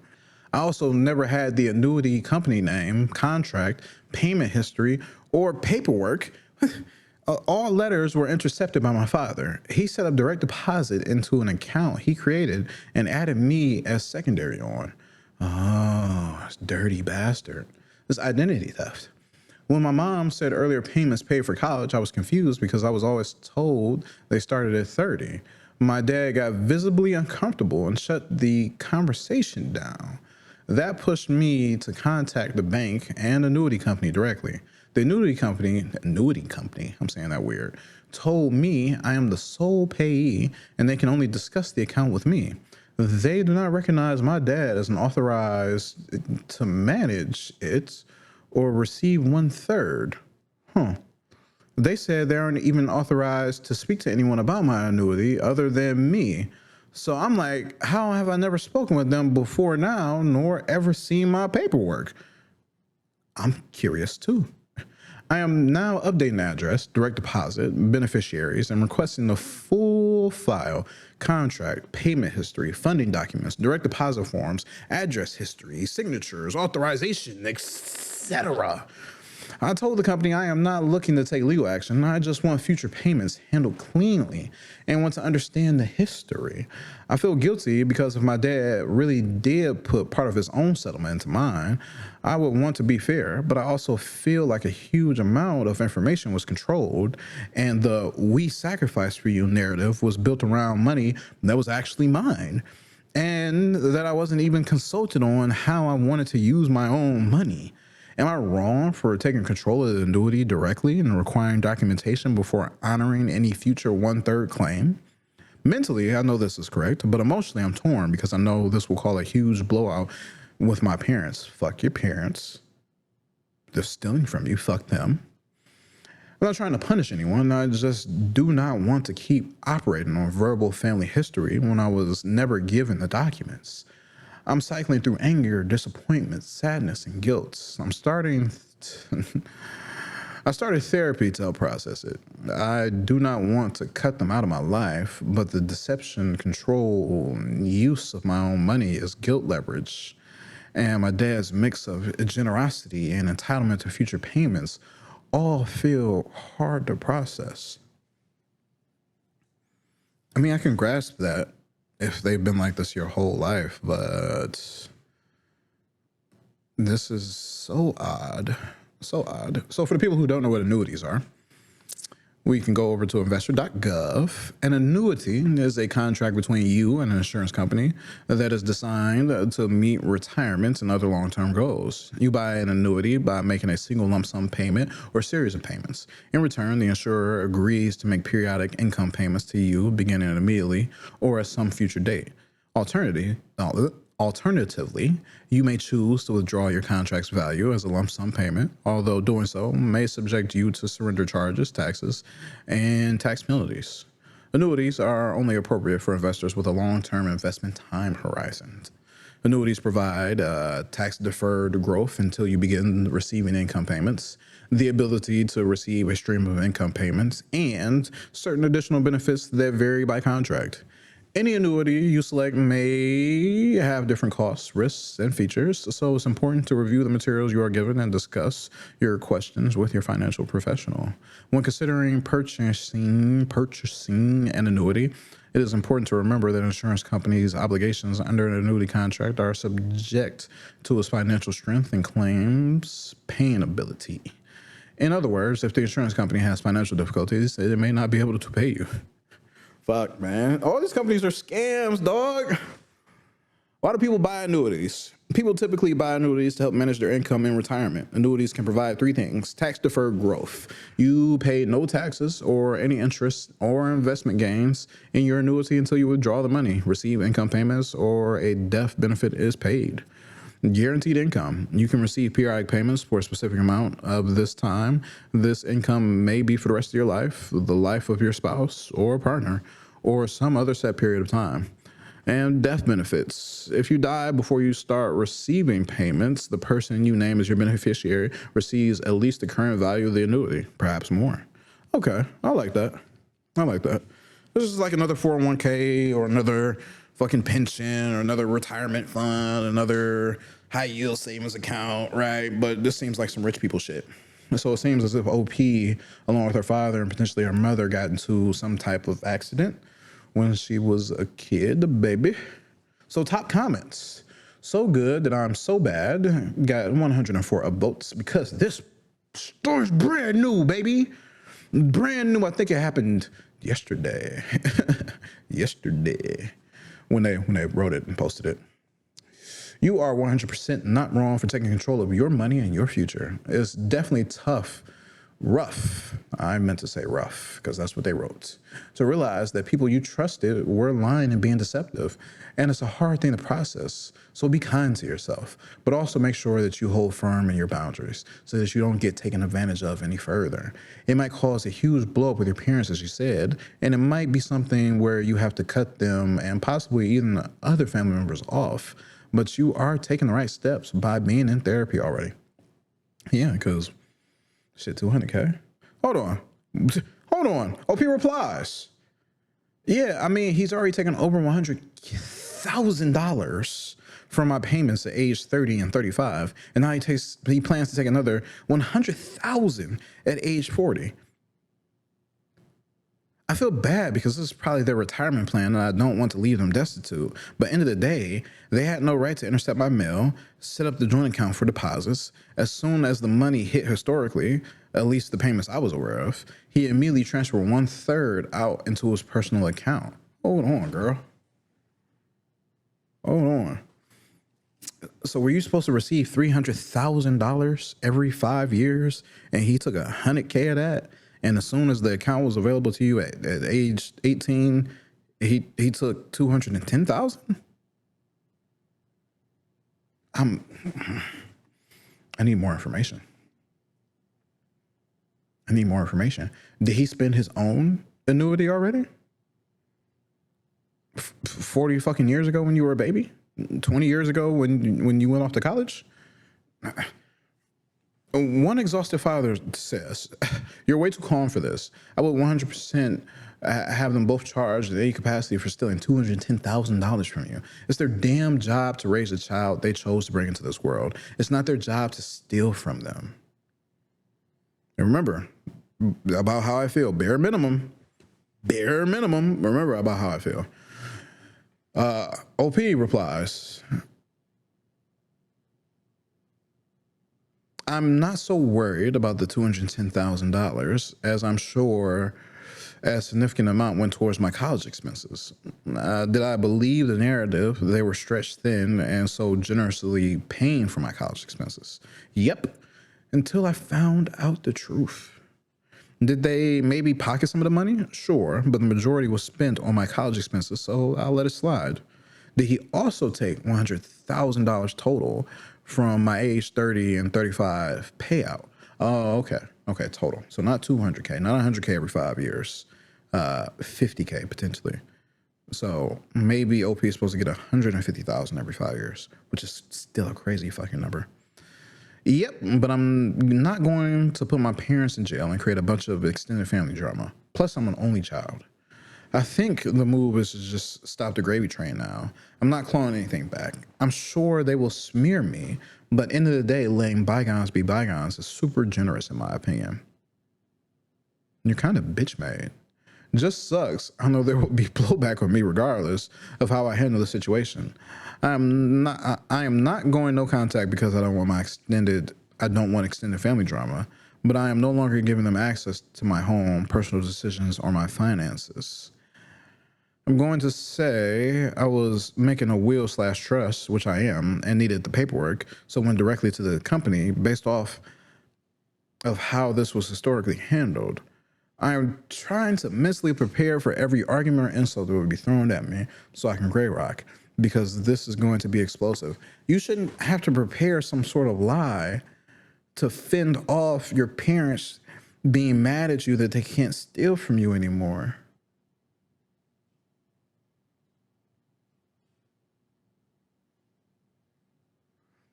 From the Go replies to OP. I know you are, I know, yo, the Don't Rock the Boat story needs to be heard by everyone.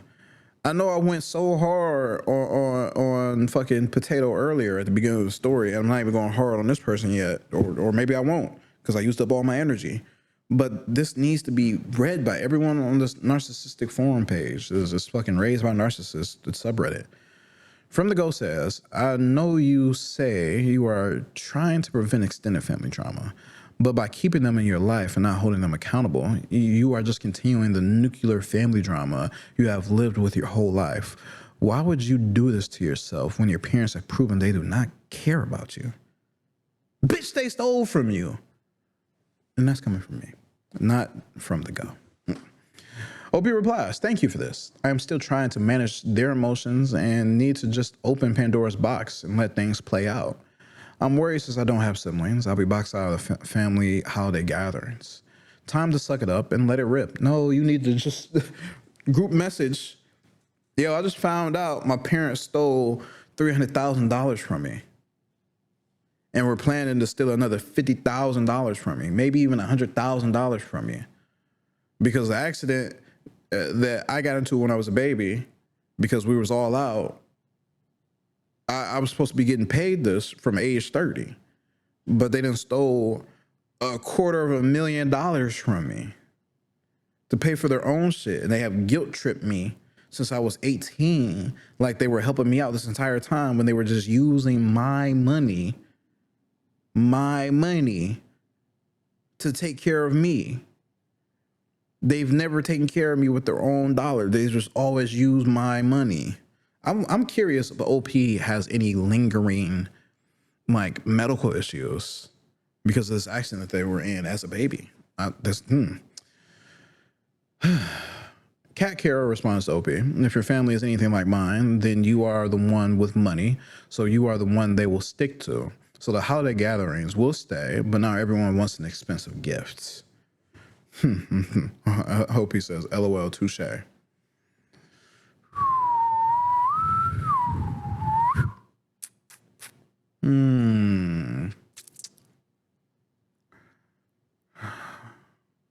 Queen MEB 120 comments. Just because you don't want to put your parents in jail doesn't mean you can't use the fact that you could to your advantage. After they realize you took control of your own money, let them know that if they badmouth you and spread lies about the situation to anyone, that they could have that you could have them charged with fraud, theft, or whatever. Basically, let them know they should shut up about the situation or face all the legal consequences. It may sound harsh, but you shouldn't be the one to be ostracized for their actions. And OP replies to that, real life example of play stupid games, win stupid prizes. Yeah, because the one thing is right now, OP even says, feedback on my strategy / approach in this comment is welcome. I'm still processing, so open to other perspectives and advice. Being raised by narcissistic parents really is a head fuck. Yeah. So even though they may not want to deal with backlash, the family not being on their side, being fucking flying monkeys, acting a fool, they can potentially be pushed to where they need to be. Because this shit is atrocious. This shit is atrocious. Who knows what kind of person you could / should be if they weren't so goddamn negative and stealing from you and manipulating you throughout your entire childhood and adulthood. Like, this is wild. This is wild. Mandalorian _whiskey comments, you're 40 and asking if it's okay if you took control of your own money. What have those people done to you? And OP replies to that. More than I realized or registered until this happened. When I told the therapist this story and some anecdotal examples of their entitlement to build up to this, she interrupted me because even she couldn't hold her composure. She said she was having a strong reaction and wouldn't be able to hold back facial expressions, but they weren't a judgment of me. Never knew a therapist could get rattled like that. They are human, and it seems like you have a good therapist.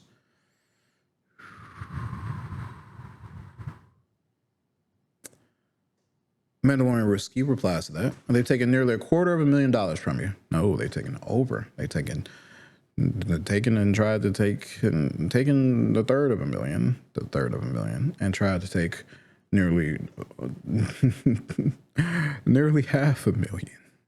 They would have kept going.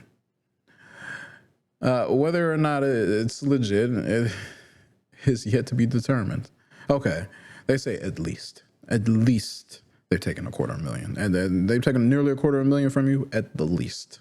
Gaining control of it and figuring out what happens is the most logical thing. It will provide a level of clarity. Hopefully, all of it will be clear, but I'm sure there will be lots more questions than answers. There's a reason they will go nuclear at this move. It will expose them, and narcissists hate that the most. Honest people are forthcoming with details and proof. Dishonest people hide, bury, distract, and shame anyone that tries to get to the bottom of it. Whether or not you plan to pursue a legal route is a separate issue. When the time comes for that, there are resources to look for and answers. Oh, no, there are resources to look for answers and help. I read that so wrong. There's a r/legal advice sub. Lawyers often do free consultations, etc. So don't stress about that part. Get those records first. You might need a forensic accountant if it's overly complicated, but having those answers will give you a better idea of how to move forward. At the very least, and frankly is probably everything, they cannot take from you anymore. They cannot control you anymore through this money. It's been like a weight around your neck. You'll feel a lightness, a freedom, in more ways that can be expressed. Even if you don't completely cut them off, but keep them regulated to one quiet corner of your life, you'll realize just how awesome a life can be. That's what I hope for you. I did such a bad read in their comment. But OP replies, that's extremely kind of you. I'm realizing this is going to require a lot of processing, therapy, research, planning, and help to get through and reprogramming my normal. But I know it's worth it, and I will eventually get there. Yeah. This is like leading to like a good resolution. Okay. And Mandalorian Whiskey replies the comment that probably more people than just OP needs to hear. Be patient with yourself. I've been in therapy for 5 years, and I didn't notice any real changes for 2 or 3 years. I'm your age, and I definitely don't have it as bad as some of the stories I've read on here. Yeah. Your boy's in therapy right now himself. I think I've been in there technically for a year now, and small little changes, right, I've noticed. But I'm sure once I do all the things that I want to do, having my therapist along with me to like knock me on the head and make sure I stay on track, it's going to be like perfect and awesome. And sometimes you just need help. And it's not a bad thing to ask for that. We're over in r/raised by narcissists with a post by proper_star_4566. These default usernames. Got a text today from my dad, who I haven't spoken to in 3 years, telling me I was officially cut out of their dynasty. Okay. Hi, all. So I haven't spoken to my dad in 3 years for a plethora of reasons, mostly stemming down to refusing to take any sort of accountability for shitty behavior, only contacting me when he needed something from me, never asking questions, not even saying congratulations when my wife and I found out we were having a baby, etc. The list goes on. I was on kind of talking terms with Mom. Everyone is over... Everyone is not in America. I can see it. Everyone is over in Europe. Everyone is over in Great Britain, the Britain land, the English, whatever the fuck. I really sound American when I say it like that. Right. They got so many names for their country. It's so odd. I don't get it. Here it's just the U.S., the United States of America, the greatest country ever. Oh, fuck, we have a lot of titles too. Yeah. But this is a dog shit country. I don't hype this country up like that, so. Fuck it. Where was I just at? I was on kind of talking terms with Mom, but that was hanging by a thread. Thin thread, too. As Mom is very loyal to Dad, and I was kind of holding on to the Mom I remember when I was young. But over the last 6 years or so, I've realized she has gone, and she's just becoming more and more like my father, even though he treats her like crap. That's all changed now. However, when my mom came down recently for work, she lives a 2-hour flight away, and she asked if she could stay with us over the weekend when she wasn't working. Fine. We have a 19-month-old daughter, and she has only met her twice, but never calls or anything or wants to see photos or anything.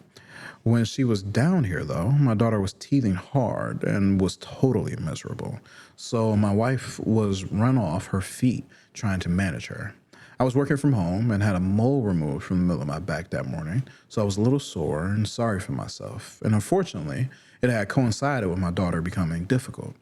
I was hoping, though, my mom would step up.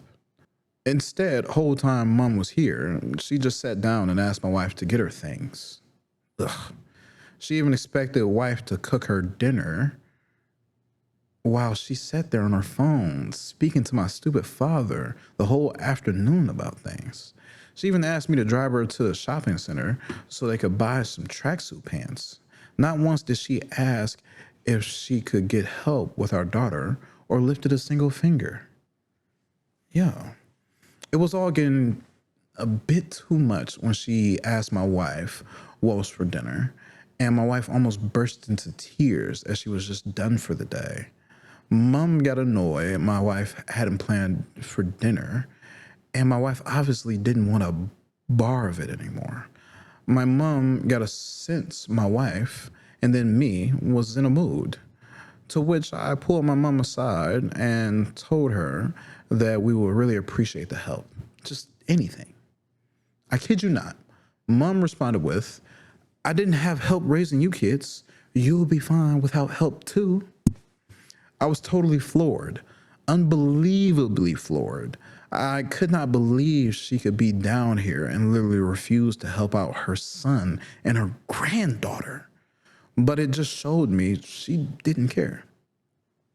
About an hour later, she comes to me and tells me she can tell we are in a bad state.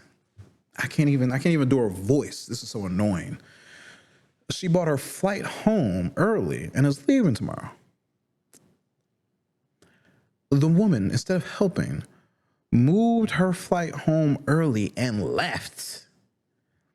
The next morning, when she was meant to leave, my wife walked into the lounge with my mom there, said hi, and my mother just ignored her. Unfortunately, due to some past issues, my wife just lost it and told her to leave our house now. Yeah, I would have smacked her in her shit, not gonna lie to you. I would have punched her. My mother told her that she needed to hear everything from her perspective and that we were just being selfish to expect things from her. I told her off and then also told her to leave, as you should. You should have been told her to get the fuck out. I then got a text message from my father, who I haven't spoken to in 3 years, telling me I have done it now. And I have been removed from the will and am no longer part of the dynasty. The fuck? There is no dynasty, LOL. And who are you to come back into my life? The guy hasn't even acknowledged my 19-month-old daughter's existence. No idea why he would have thoughts that would have weight. Well, that was 3 months ago. And it was my birthday yesterday, and that's my first birthday ever. My mom has never called or texted to wish me happy birthday. I think I am officially out of the family, all for standing my ground and actually asking for some help and not just being a doormat to them. Absolutely unbelievable. This shit is triggering me. Men have this stupid thought, and I can see that there's cross-continentals, internationals, cross-country. Maybe it's due to social media, and that this is just everywhere. Men have this thought that they are like some kind of amazing fucking, I don't know. I don't know. Like, being the man of the house makes them royalty. Right? Like, your name really holds weight. Like, you are truly some noble among nobles. And everything that you have and everything that you pass on to your kids is the most amazing thing. The majority of you, and even the people who are listening right now, you are boring fucking people, and you ain't got shit to your name. I am a boring fucking person with shit to my name. If I had a kid right now, they would inherit camera equipment and not even fire. Oh, actually, this is fire camera equipment. This is fire camera equipment. I can't wait to use this, but that's heavy too. Man, I don't call myself by my government name. The way that I look at names, people can change their names, right? You were given a name. You were given a birth name by your parents. You can give yourself a new name. You can have a true given name, like cultures did in the past. You came of age, and you are given a name that's befitting of you and your personality and the things that you have done in life that you may do. I am Mr. Always on 10. Why? Because the things that I do are always on 10. It's very simple. There are levels to it from 1 to 20, right? Anything past 10, people are getting hurt and passing away. 20 is just, I've hit the nuclear button. The world's ending, right? But I'm not the president. So that's not going to happen. So y'all ain't got to worry about that. Y'all ain't got to worry about me being on 20. You know who's going to give me the nuclear football. Mr. R is on 10 for 2039. You know? Thought that sounded crazy too, 2039. Yeah. Men are delusional. Everyone's delusional, but men are delusional. I think it's an unfortunate like sharing through history of culture that does not belong to them. Like here in America, tipping and chivalry, they're not real things. You may tip your waitress and you may open the door for the old lady who walks through, but the way that they were conceived over in Europe and the way that they started here over in America are not what they are now and should not exist or be called the things that they are called today. Right? Chivalry was a knight's code that stopped in this existence somewhere between the 17th and 18th century. You cannot be a true chivalrous person here in America because you are not a knight serving a noble family. Opening a door for an old lady isn't even part of the chivalrous code. It's not something that was a thing back then. Women were property back then. The fuck? Tipping, when it came over here, was an insult to formerly enslaved African Americans. My fucking ancestors. My great-grandparents. Right? And here it is now. It's due to the NRA, the National Restaurants Association, not the other one. Right? It is meant as a form of supplemental fucking funds and monetary payment to those who live below the poverty line, those whose wages are legally set below the minimum wage, which is super below the poverty line. Right, and the poverty line isn't even what it should be. Right, that shit should be about $1.20, $1.40, if you are married and have 2 kids for a 4-family household. $1.40, $1.45, $1.44, $140,000 is what I'm saying here in America, United States. Right. What was the story about again? I got the yapping. That's how you know my medicine hitting. Top comment, best comments by Altruistic Grave. Sorry to hear that, OP, but you lost nothing. You can only win by standing your ground. They don't like it? Who cares? Everyone got to bite the sour apple eventually. You did everything right, and it was good that you stood behind your wife and your child. Proper_star_4566. Correct.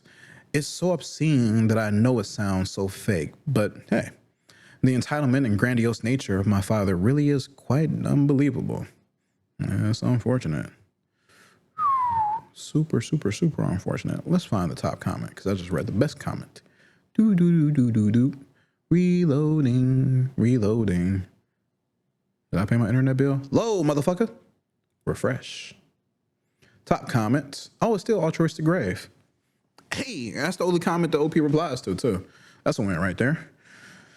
True Believer 14 says, sad to say, but your lives will be better without them. Absolutely. You got a whole child to focus on. That's one thing right there. Therapy is like always going to be my number one thing to say. I was talking to my brother about this the other day because he's had a bunch of bad therapists. He's lived like a wild life when he was a kid.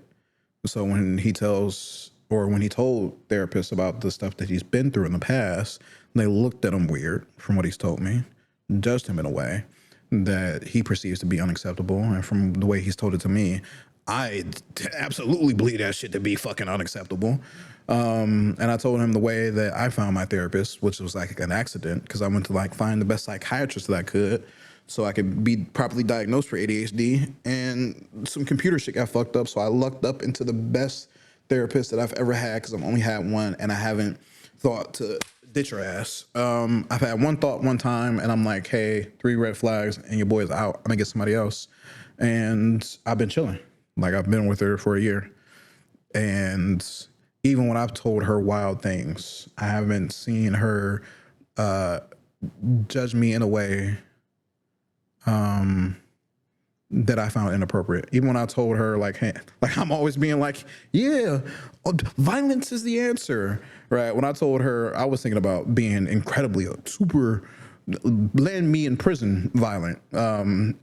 She said in like a joking but serious way, I'm glad that you didn't do that, because then we had to be having therapy via phone call, via prison phone. So, she meets the minimum standards and exceeds them to a degree, right?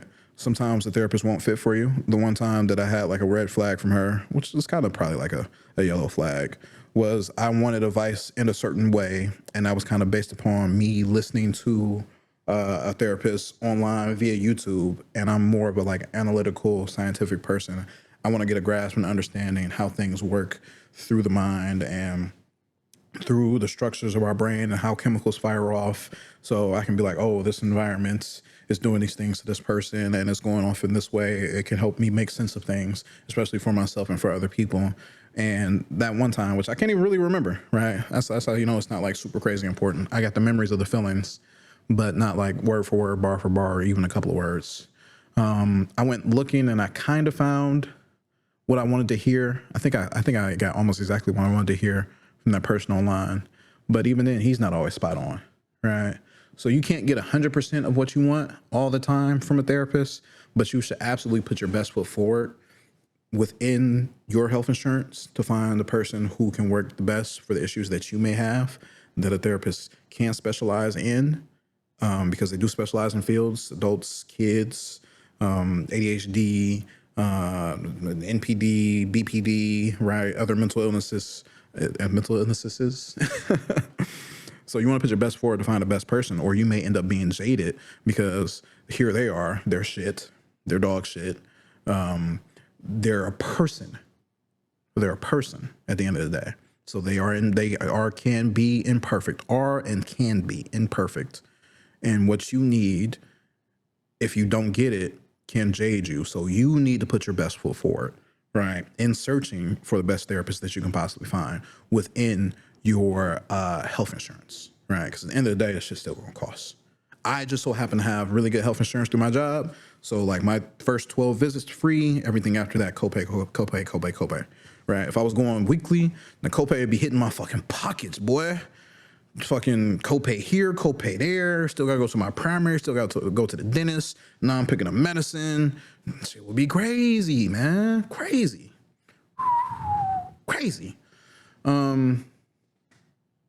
Yeah. That's it for this story. We're over in r/raised by narcissists with a post by worrisome_walrus. My mom planned the loss of my virginity. And trigger warning. Yeah, I'm sure you can understand what's about to happen. When I was a very young child, my mom told me in disturbing detail how she was molested and sexually abused by almost every man in her life. She believes that all men only want sex out of women. We're over in r/raised by narcissists with our final story of the day. With a post by Pucked Cats, but spelled Puckdeecat. What? My mom hates that my husband loves me. My 29 female mom is emotionally immature and has narcissistic traits. I only found out about all of this when I met my husband at 26. He was the first person to tell me that he loves me for who I am as a person, that he is proud of me, and even if I fail, etc., etc. I never realized how bad it was. The parentification, the resentments she feels towards me, the jealousy that I found out at 27 that my mom has been and still is extremely jealous, to the point that my dad wasn't allowed to watch TV. TV? You don't want him to see the pretty girl doing the cheeseburger commercial when she in a bikini. I forget what that commercial is. I'm sorry. I've always had the feeling that my mom did not like me. Nothing I liked was good. Nothing I wore was okay. Never got a compliment about achievements. I genuinely did not think that I was a nice or interesting person. So I found it very hard to understand why someone would love me this much. I still struggle with this sometimes. My mom often picks fights because I don't show enough interest in her or I don't follow her invisible scripts. Nothing I do is right, but she just loves my husband. Everything he does is amazing. He is amazing. He's the kindest man alive. I know he is, but this is also how my mom sees him. Oh, great. She loves her son-in-law. Yeah, while hating me. My husband is always the busy one. She feels so sorry for him that he has to handle work, his kids, hobbies, and household tasks. I also have all these things, and they are not even my own kids. She always talks about what an amazing dad he is to be able to raise these kids on his own. His own? What do you mean on his own? What? I took on the mother role as if they were my own. But no, when I do it, it doesn't matter. Last weekend, my boyfriend performed in a play. My mom hates anything musical/theater when I used to say that I loved it. She came to the show and she openly said that she was so proud of him. This struck me so much I could cry. She never told me that she was proud of me. Never. My sister also has noticed that my mom adores my husband, and that is too much sometimes. My mom always bashes on me like I'm the worst to be married to. Jesus. Like I'm the worst to be married to. Whenever my husband shows love to me, she looks at me in a certain kind of way that I cannot explain. She doesn't like it. I don't think I can take it anymore. I've been doing my best for years and years for her to love me, but it's never going to happen. Instead, she loves my husband and probably wonder why he's even with me.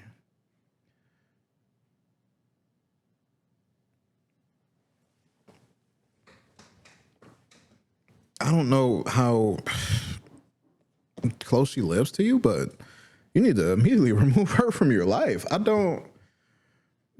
It's so creepy and weird, man. Does she wish she was you? Does she wish your husband was hers?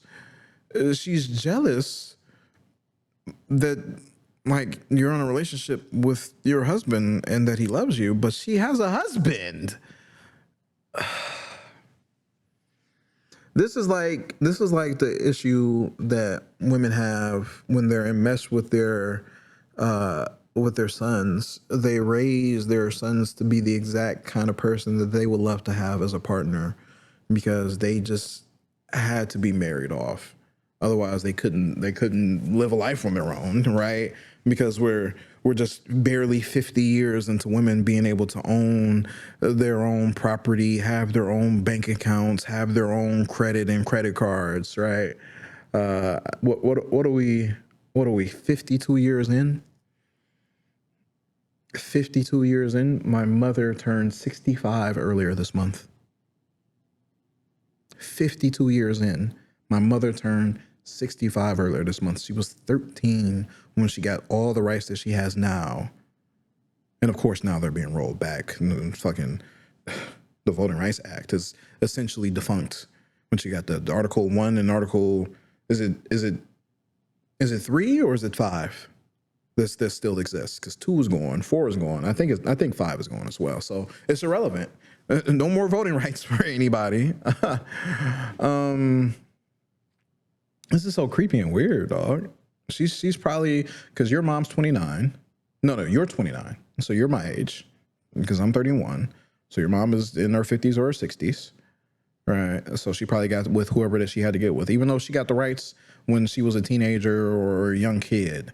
She was raised by a mother who was raised by a mother who was raised by a mother who all existed in a pipeline of high school to marriage babies or high school to college to marriage babies.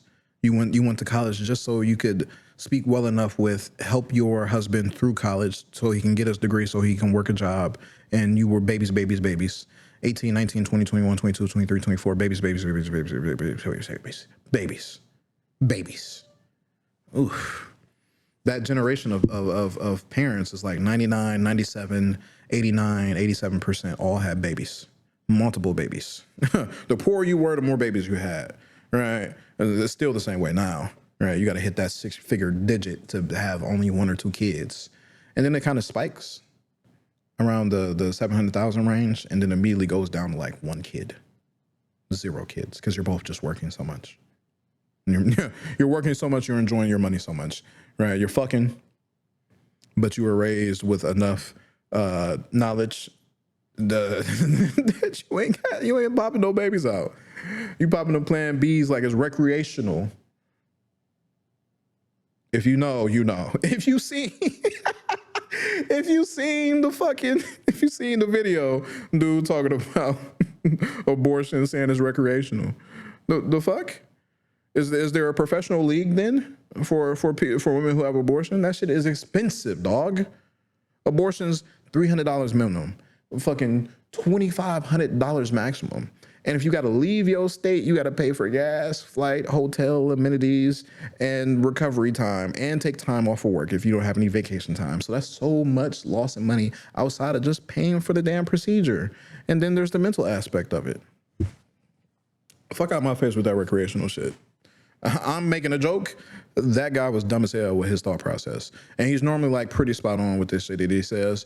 It's just the ignorance and the flaw, the lack of knowledge and the blindness in that realm that he spoke on. Sometimes you just don't want to speak on certain things.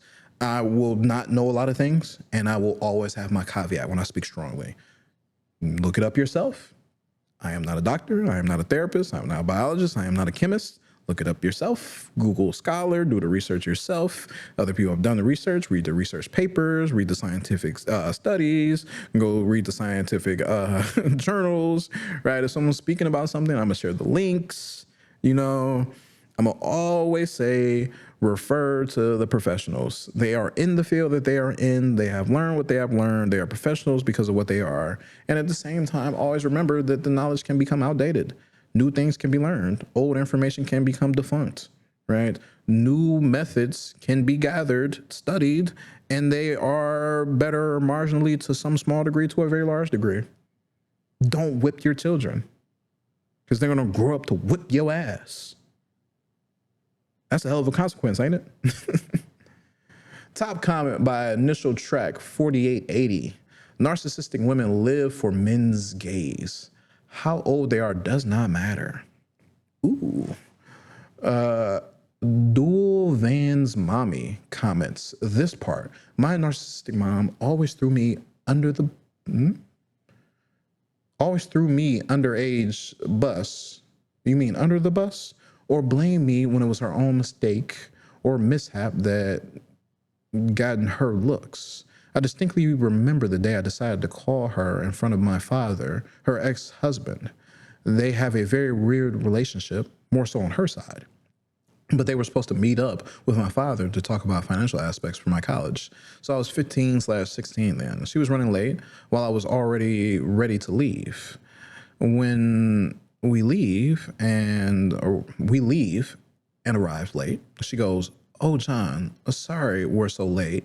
But she, me, woke up late even though I told her to get her ass moving. I go, "Actually, no, it's you. You were the one who went to bed very late from your night out with your boyfriend, and I was the one telling you to hurry up getting dressed."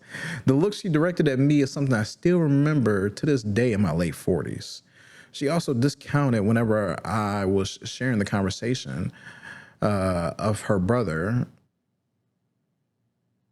Oh, sharing the conversation when I was sharing to what? She also always discounted whenever I was sharing to the conversation.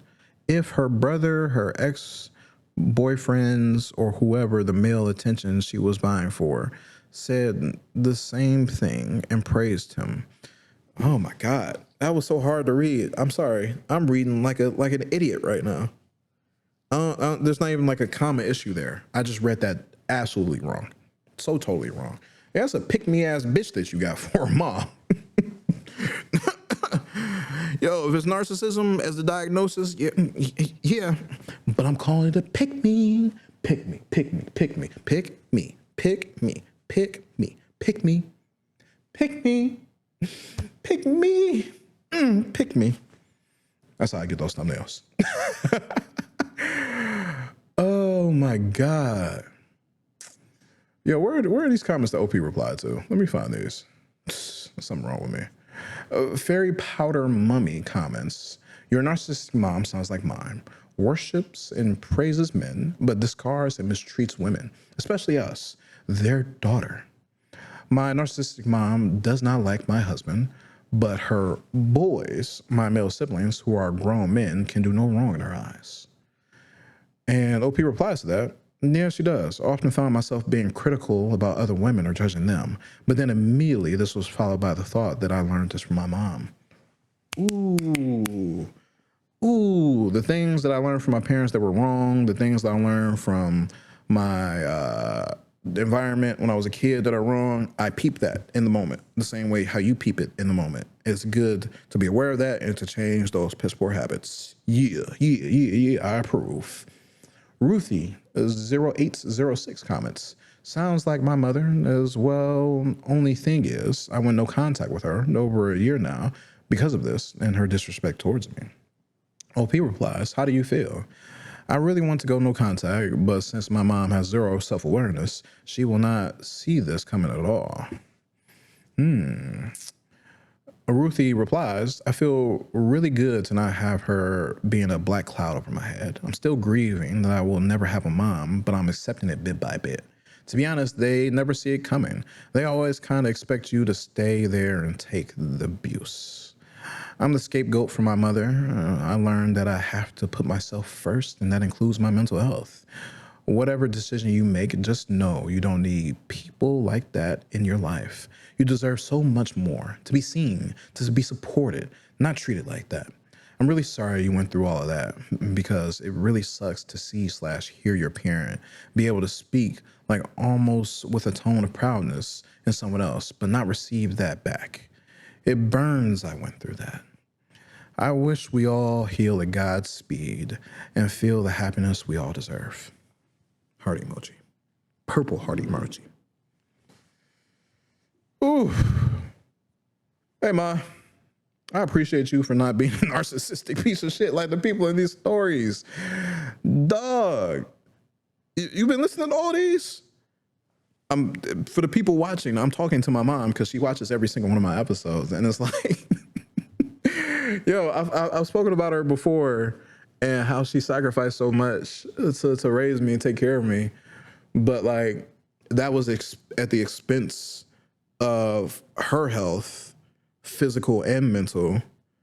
And like, she had a hard life growing up. Not to put your business out there, but I'm doing it. She had a hard life growing up, and I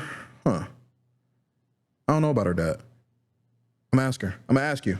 But her mom was shitty, super shitty, right? So she could have turned out to be a super shitty person, similar to her mom. Even if she wasn't like up here, she could have been down here, where way down here is like great. You see how I'm not even on the camera? So up here, terrible. She could have been down here, bad, but nearly as terrible, but not up here, right? And she wasn't. So I'm a happy camper. Like reading these stories and seeing how,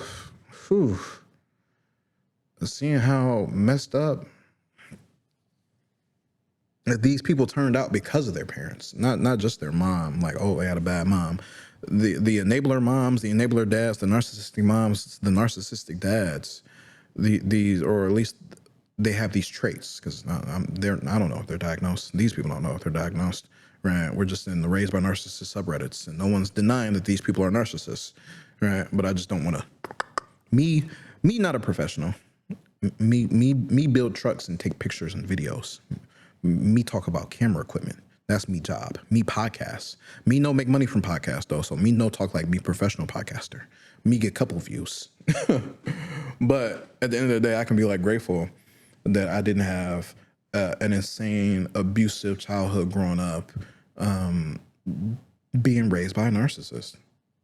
I'm sorry if this episode triggered you guys. You had a hard time getting through it if you're all the way here at the end, or if you skipped through. If you made it through to this point, I'm proud of you. I'm proud of you, because I almost gave up. When I read the Patreon exclusive stories.